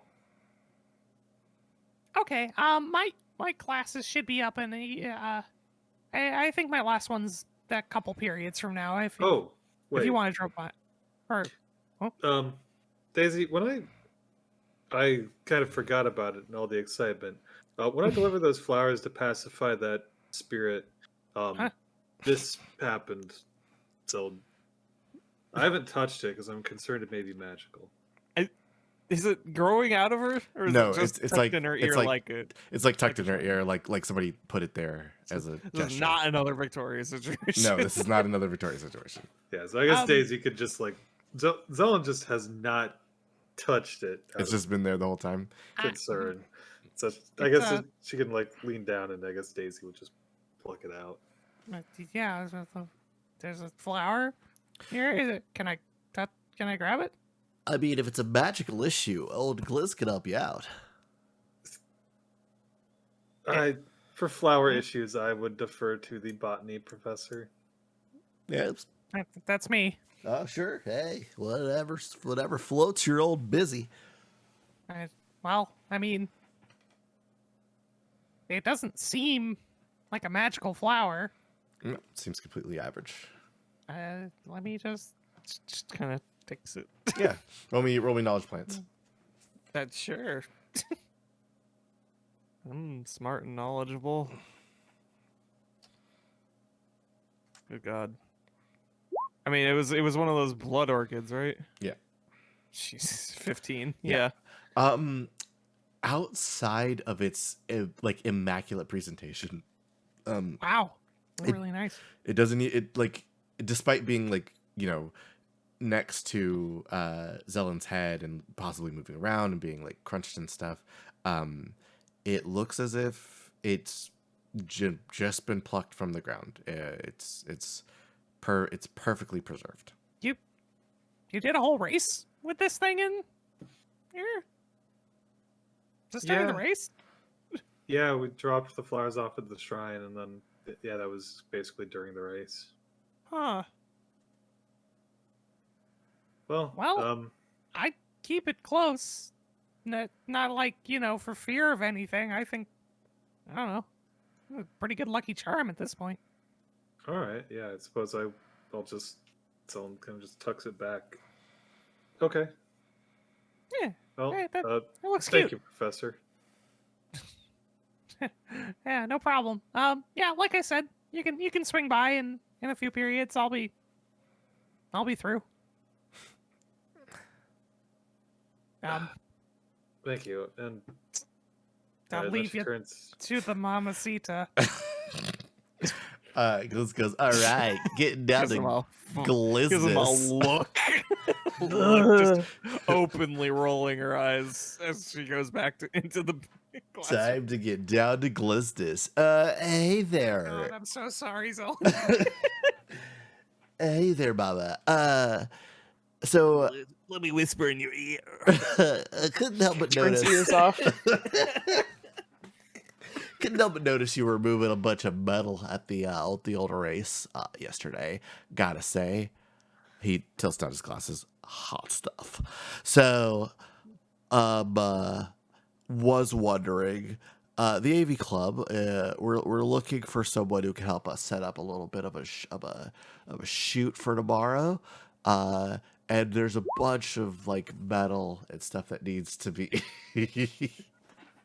There's a bunch of metal that needs to be repositioned, and we're happy to like compensate you if need be, or if you're looking for something a little more beefcake, maybe I can help you out.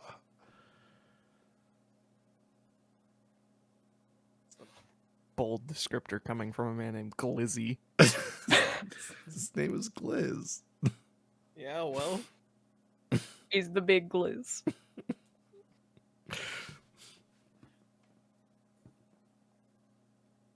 I Oh. I can take a look to see if I can help. Oh, nice, nice. So I will see you over at the stage after classes if you wanna make your way on over. You know, uh, just shake it on down to the what's it called, the stadium, and we could guide you through what needs to be happening or things need to be moved. And if you're again, if you want to be compensated, by all means, but kind of licks his finger and like uh, runs it over his eyebrow. Liz is always here to help out. Well,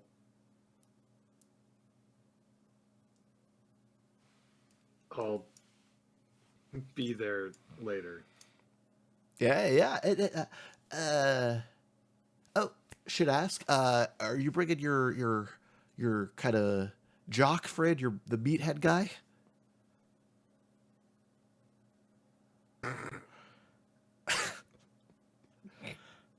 That's not in character, Snorty. Oh my god. Perhaps he is also quite strong. He could help move some things as they need to be moved. I'll ask him about it. Yeah, for sure. If he's busy, no worries. He doesn't have to come. But you know, if you need the extra assistance, okay. But we'll see you there. All right, base weight tag and goes. Okay, I'm flutters going to off. need you to stop doing that. What's up? The way you speak to me, I don't enjoy it. If I'm going to help you with this thing, you need to stop doing that. Whoa, sorry. I thought I just paid a compliment. Apologies. Thank you. What happened again? Wow. All right, I'll see you at the stadium later. Yeah, for sure. Wow. And he flutters off. Grumble. Oh, the blood rage. Can't wait to overtime. So with that said and done, Fucking sausage. did anybody else have anything else they wanted to do?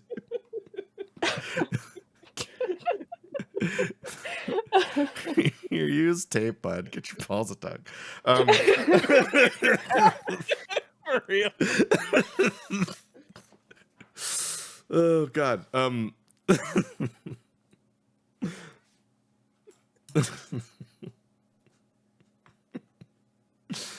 Fuck you, Daisy.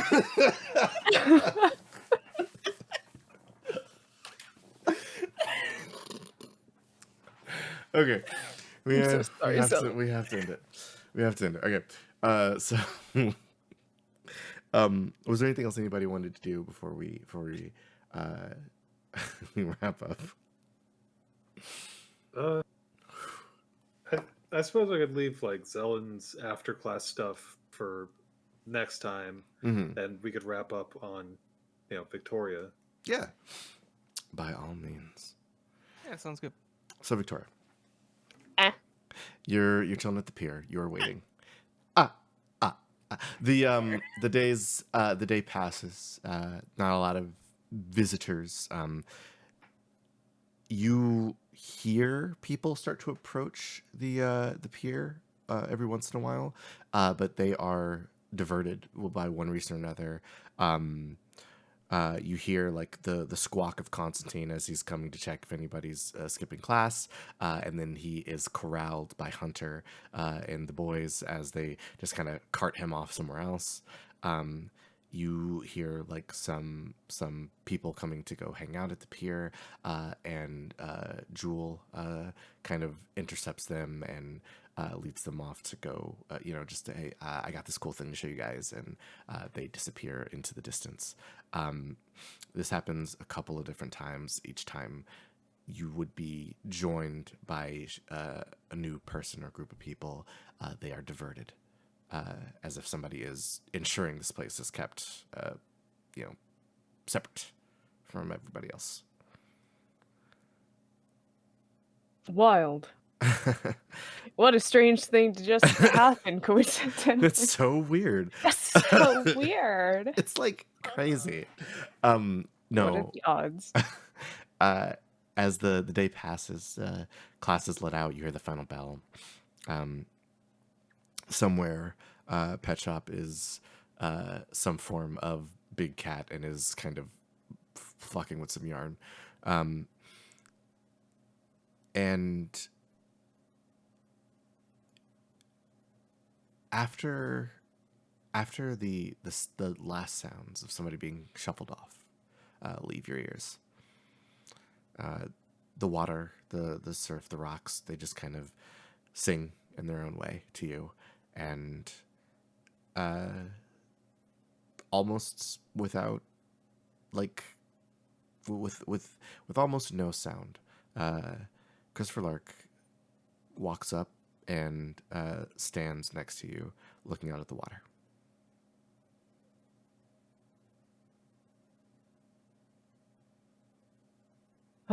Okay. Victoria glances at him, and she stands up. She takes one of the cases of beer, and she just shoved it toward him. What the fuck is this? She just pushes it forward again. He grabs hold of it. She goes to the other one, which she has left untouched thus far. Mm-hmm. She grabs one out, and she chugs it as fast as she can, real quick. Chris looks very surprised, but seems impressed. She crushes the can on her head, winces, realizing that was a mistake, and takes a deep breath. Did that hurt? Okay, Did that hurt? kind of. Why did you do it? I don't know, it just seemed like the thing you're supposed to do. You can be so dumb sometimes. Oh, she smiles a little. Okay, why did you call me out here? I get things are confusing right now. She turns to him and says,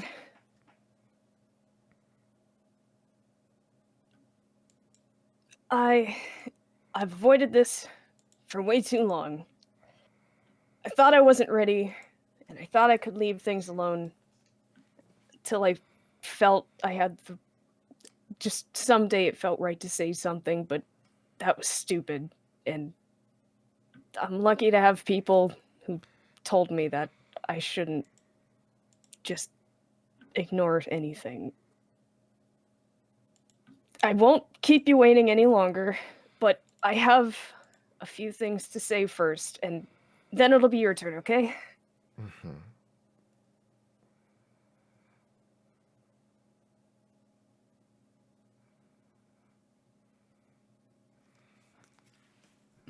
No! So looks over at the chat. My Don't mood. look over here. Don't look over here. I Fuck. shouldn't have. You cut this out. Cut this out. Cut. Knife.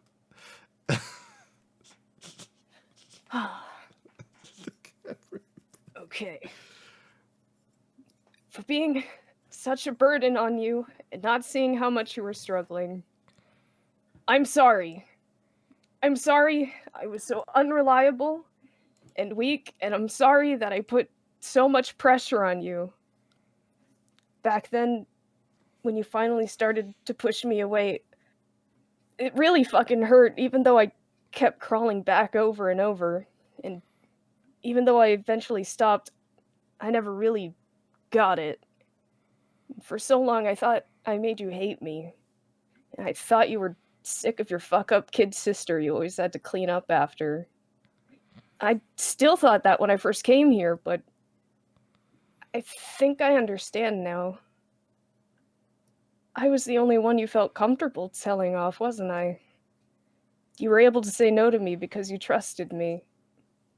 You thought you had nothing to lose by being honest with me, and I completely misunderstood you. I'm not the same person I used to be.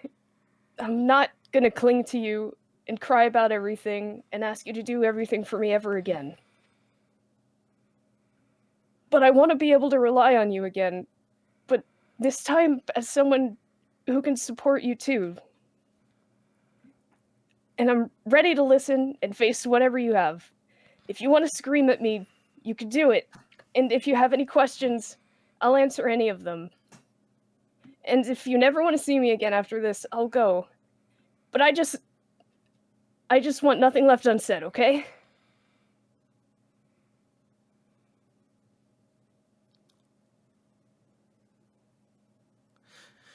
Standing there with a case of alcohol, of Smack's red ribbon in his hand, Christopher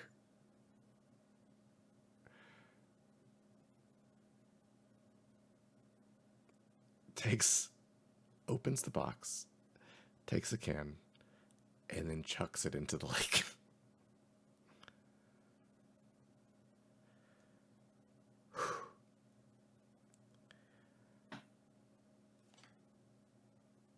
You know, for a long time, I was really mad that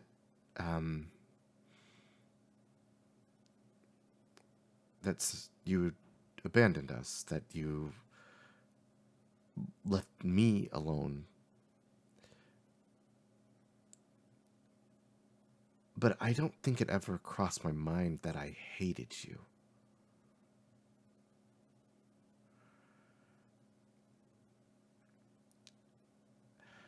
Do you hate me? I don't. I hate what you did. I don't hate. I can't hate you. You're the only person who understands. You're the only person that I don't have to be student council president Christopher Lark. I can just be Chris. He takes another can and chucks it again.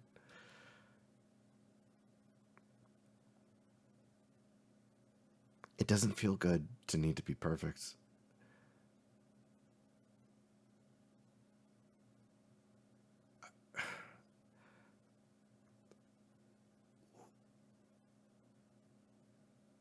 Why? I just want to know why.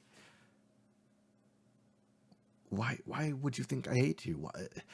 I would clean up after you, but that's because I wanted better for you. I would yell or get mad, but that's because I wanted you to, you know, do the things that you need to do for yourself, which apparently you can do. I have been trying to keep an eye on you for as long as I could, and it's harder when you're in a weird. I don't know what's wrong with your van. I think it's got an angel in it. What the? You can't just say bullshit. I swear to fucking God, that's the truth. Words mean things. I mean it. Okay, sure. I believe you. I just. Why did you leave?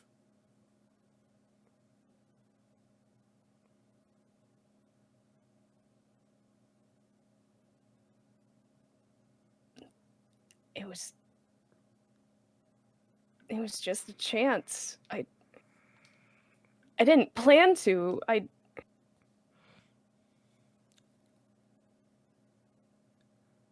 just, when I woke up, I saw my chance and I took it. I didn't mean to hurt you or Dad. I never had a plan. I was at the end of my rope.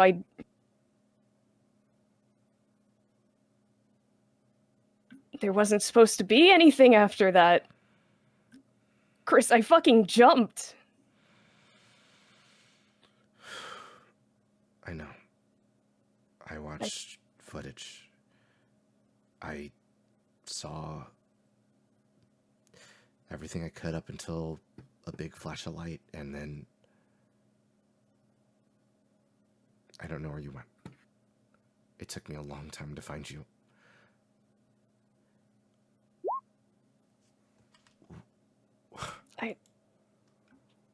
I still don't entirely know what happened either, and I know what happened is fucking insane, but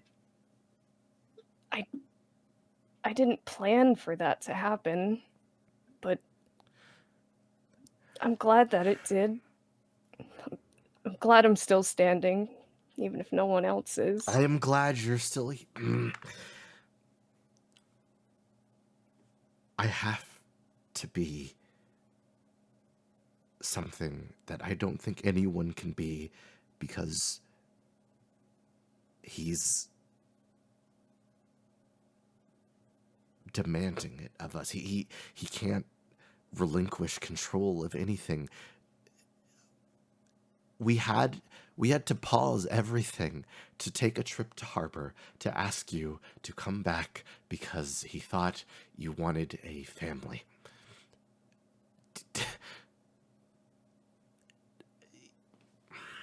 Do you know what happened after you ran out of that house? She has no answer.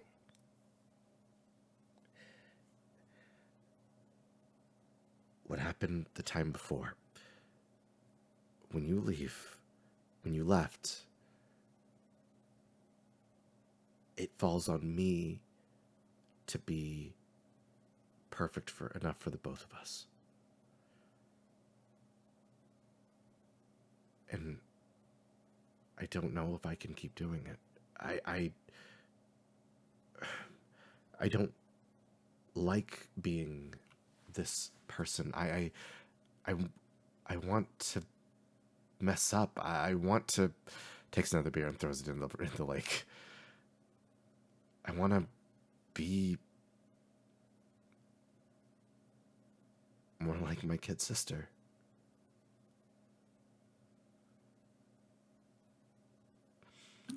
She cracks open another beer. I took my chance when I saw it. Because I had to be somewhere I wasn't always just going to be a broken mess everyone was tired of trying to fix. All I ever wanted was for my family to see me suffering and say, "You don't have to do this." And no one ever did. So I learned to say it for myself. But now I can say it for other people too. You don't have to do this, Chris. You're so fucking good at it. You're so fucking good at it, and you always have been. But I know you hate it. And I know you're tired. You're always thinking about other people, and what they expect, and what they can give back. But things aren't always so transactional. Putting in more work doesn't always give you more. And that's not bad, but you should put love into things that you love. And if you hate something, you should say so. And maybe that sounds way too simple, but I think you should give it a shot.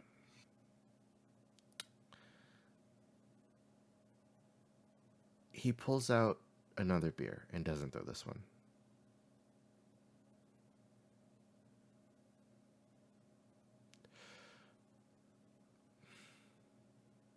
You hear the snap of the can as it opens.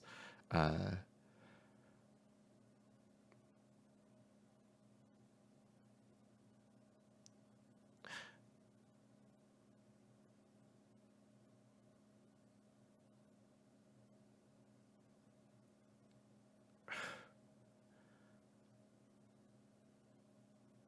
don't know how to parse all of this right now, and I I know there's outcomes I don't want, and I know there's outcomes that I can't have, and I know there's too many things that need to be true for this to work. And if some of them conflict, they all can't be.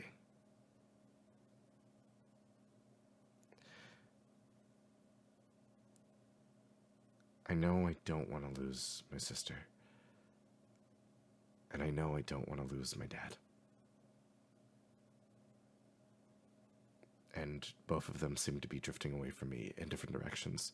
And it's exhausting.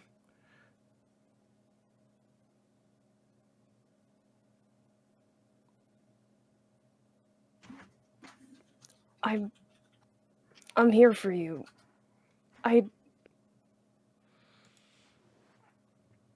If there's anything you ever need, just ask me and I'll do it.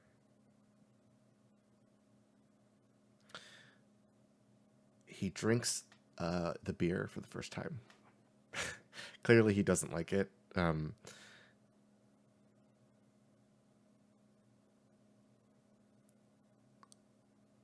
But clearly he doesn't like it? Clearly he doesn't like the beer, yes. But he drinks the entire thing.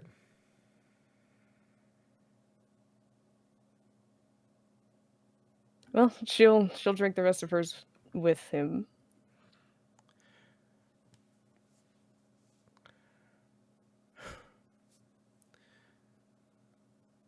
I'm not gonna make you choose. I'm not here for any of that kind of shit. I just miss you.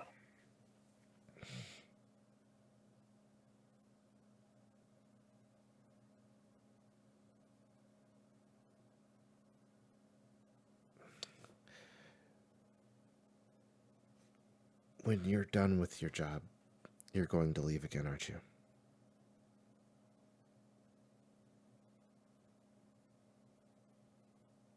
Probably. I mean,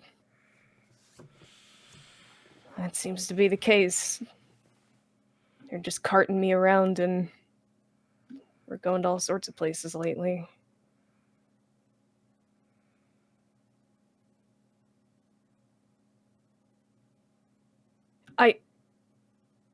I mean,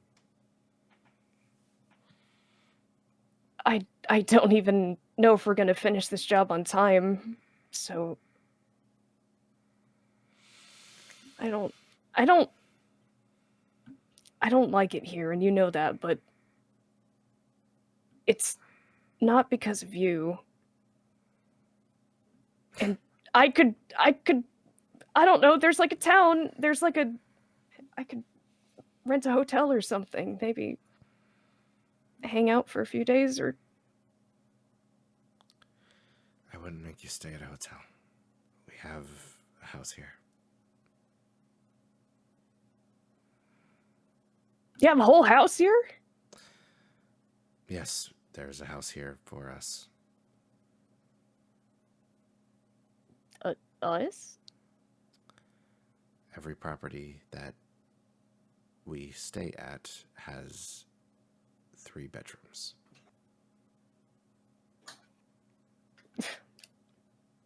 Yeah. Of course it does. Listen, I need some time to think. I guess I'm buzzed. And he kind of takes another beer out and cracks it again.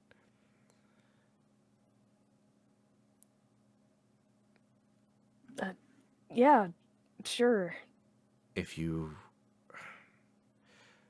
you're still willing to talk, I don't know what can be solved in a case of beer and a conversation, but I don't want to lose my sister, so if you don't leave, I want to talk to you. That's all I want. Yeah. Yeah, okay. Yes, I can do that.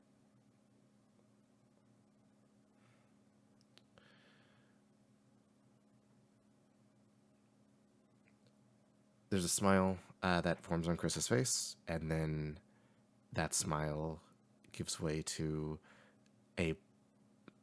you see the mask go on.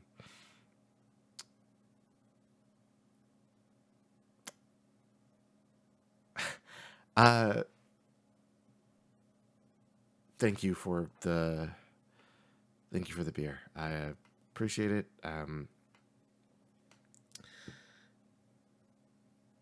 It drops again.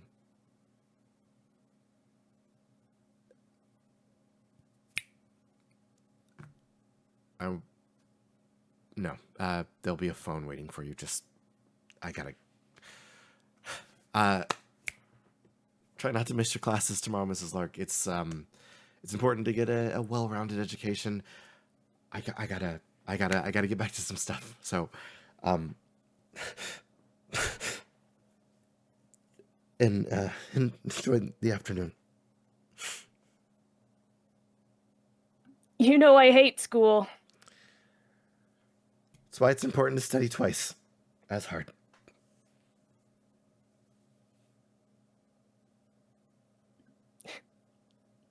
Good night.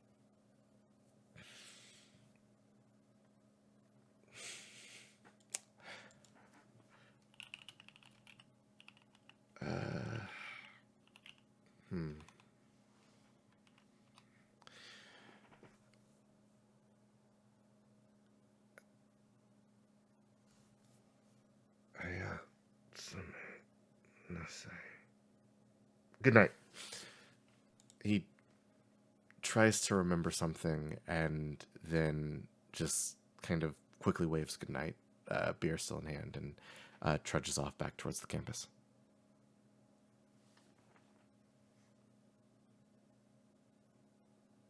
Crashes down onto the pier.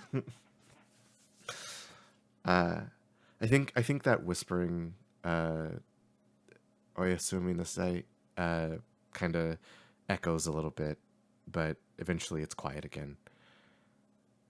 And you see the cans that Chris threw just kind of floating in the water ahead. She watches them.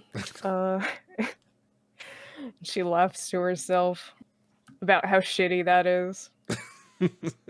And then she goes to see if there's a net to fish them out. Oh my god. There is. Yeah. You clean up a little mess your brother made, and while you do, we pull out from Kodo as. Oh no, actually, before we pull out, was there anything else anybody else wanted to knock out for tonight?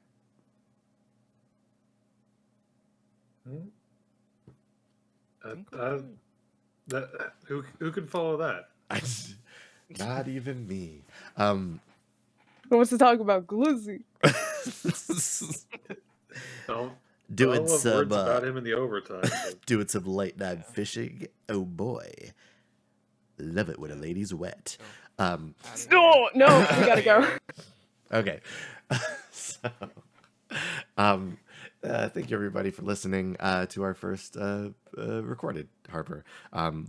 Look forward to more of these with slightly better pacing, maybe.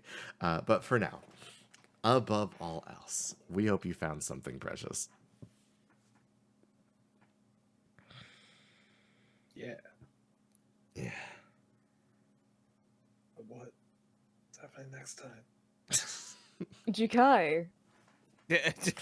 Yeah. Sorry, I know words mentioned potentially separately recording them. Potentially. It's fine. Oh. Do it this time. Do it this time. Classic GK. I don't. Oh, here's a classic GK, everybody. Here it is, Shakes. That was gonna be a good one. Bad. It's gonna be a good one. It's gonna be bad. Ooh, spotlight. Can I get 2 spotlights on Shakes? Yep. Okay. All right, and camera 2 push in. Camera 2 push in. Everybody shut up. Everybody shut up. Everybody shut up.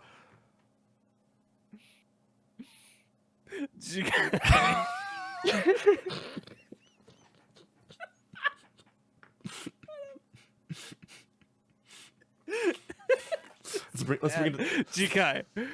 The culture pops. Did you waste the quiz? Oh my god.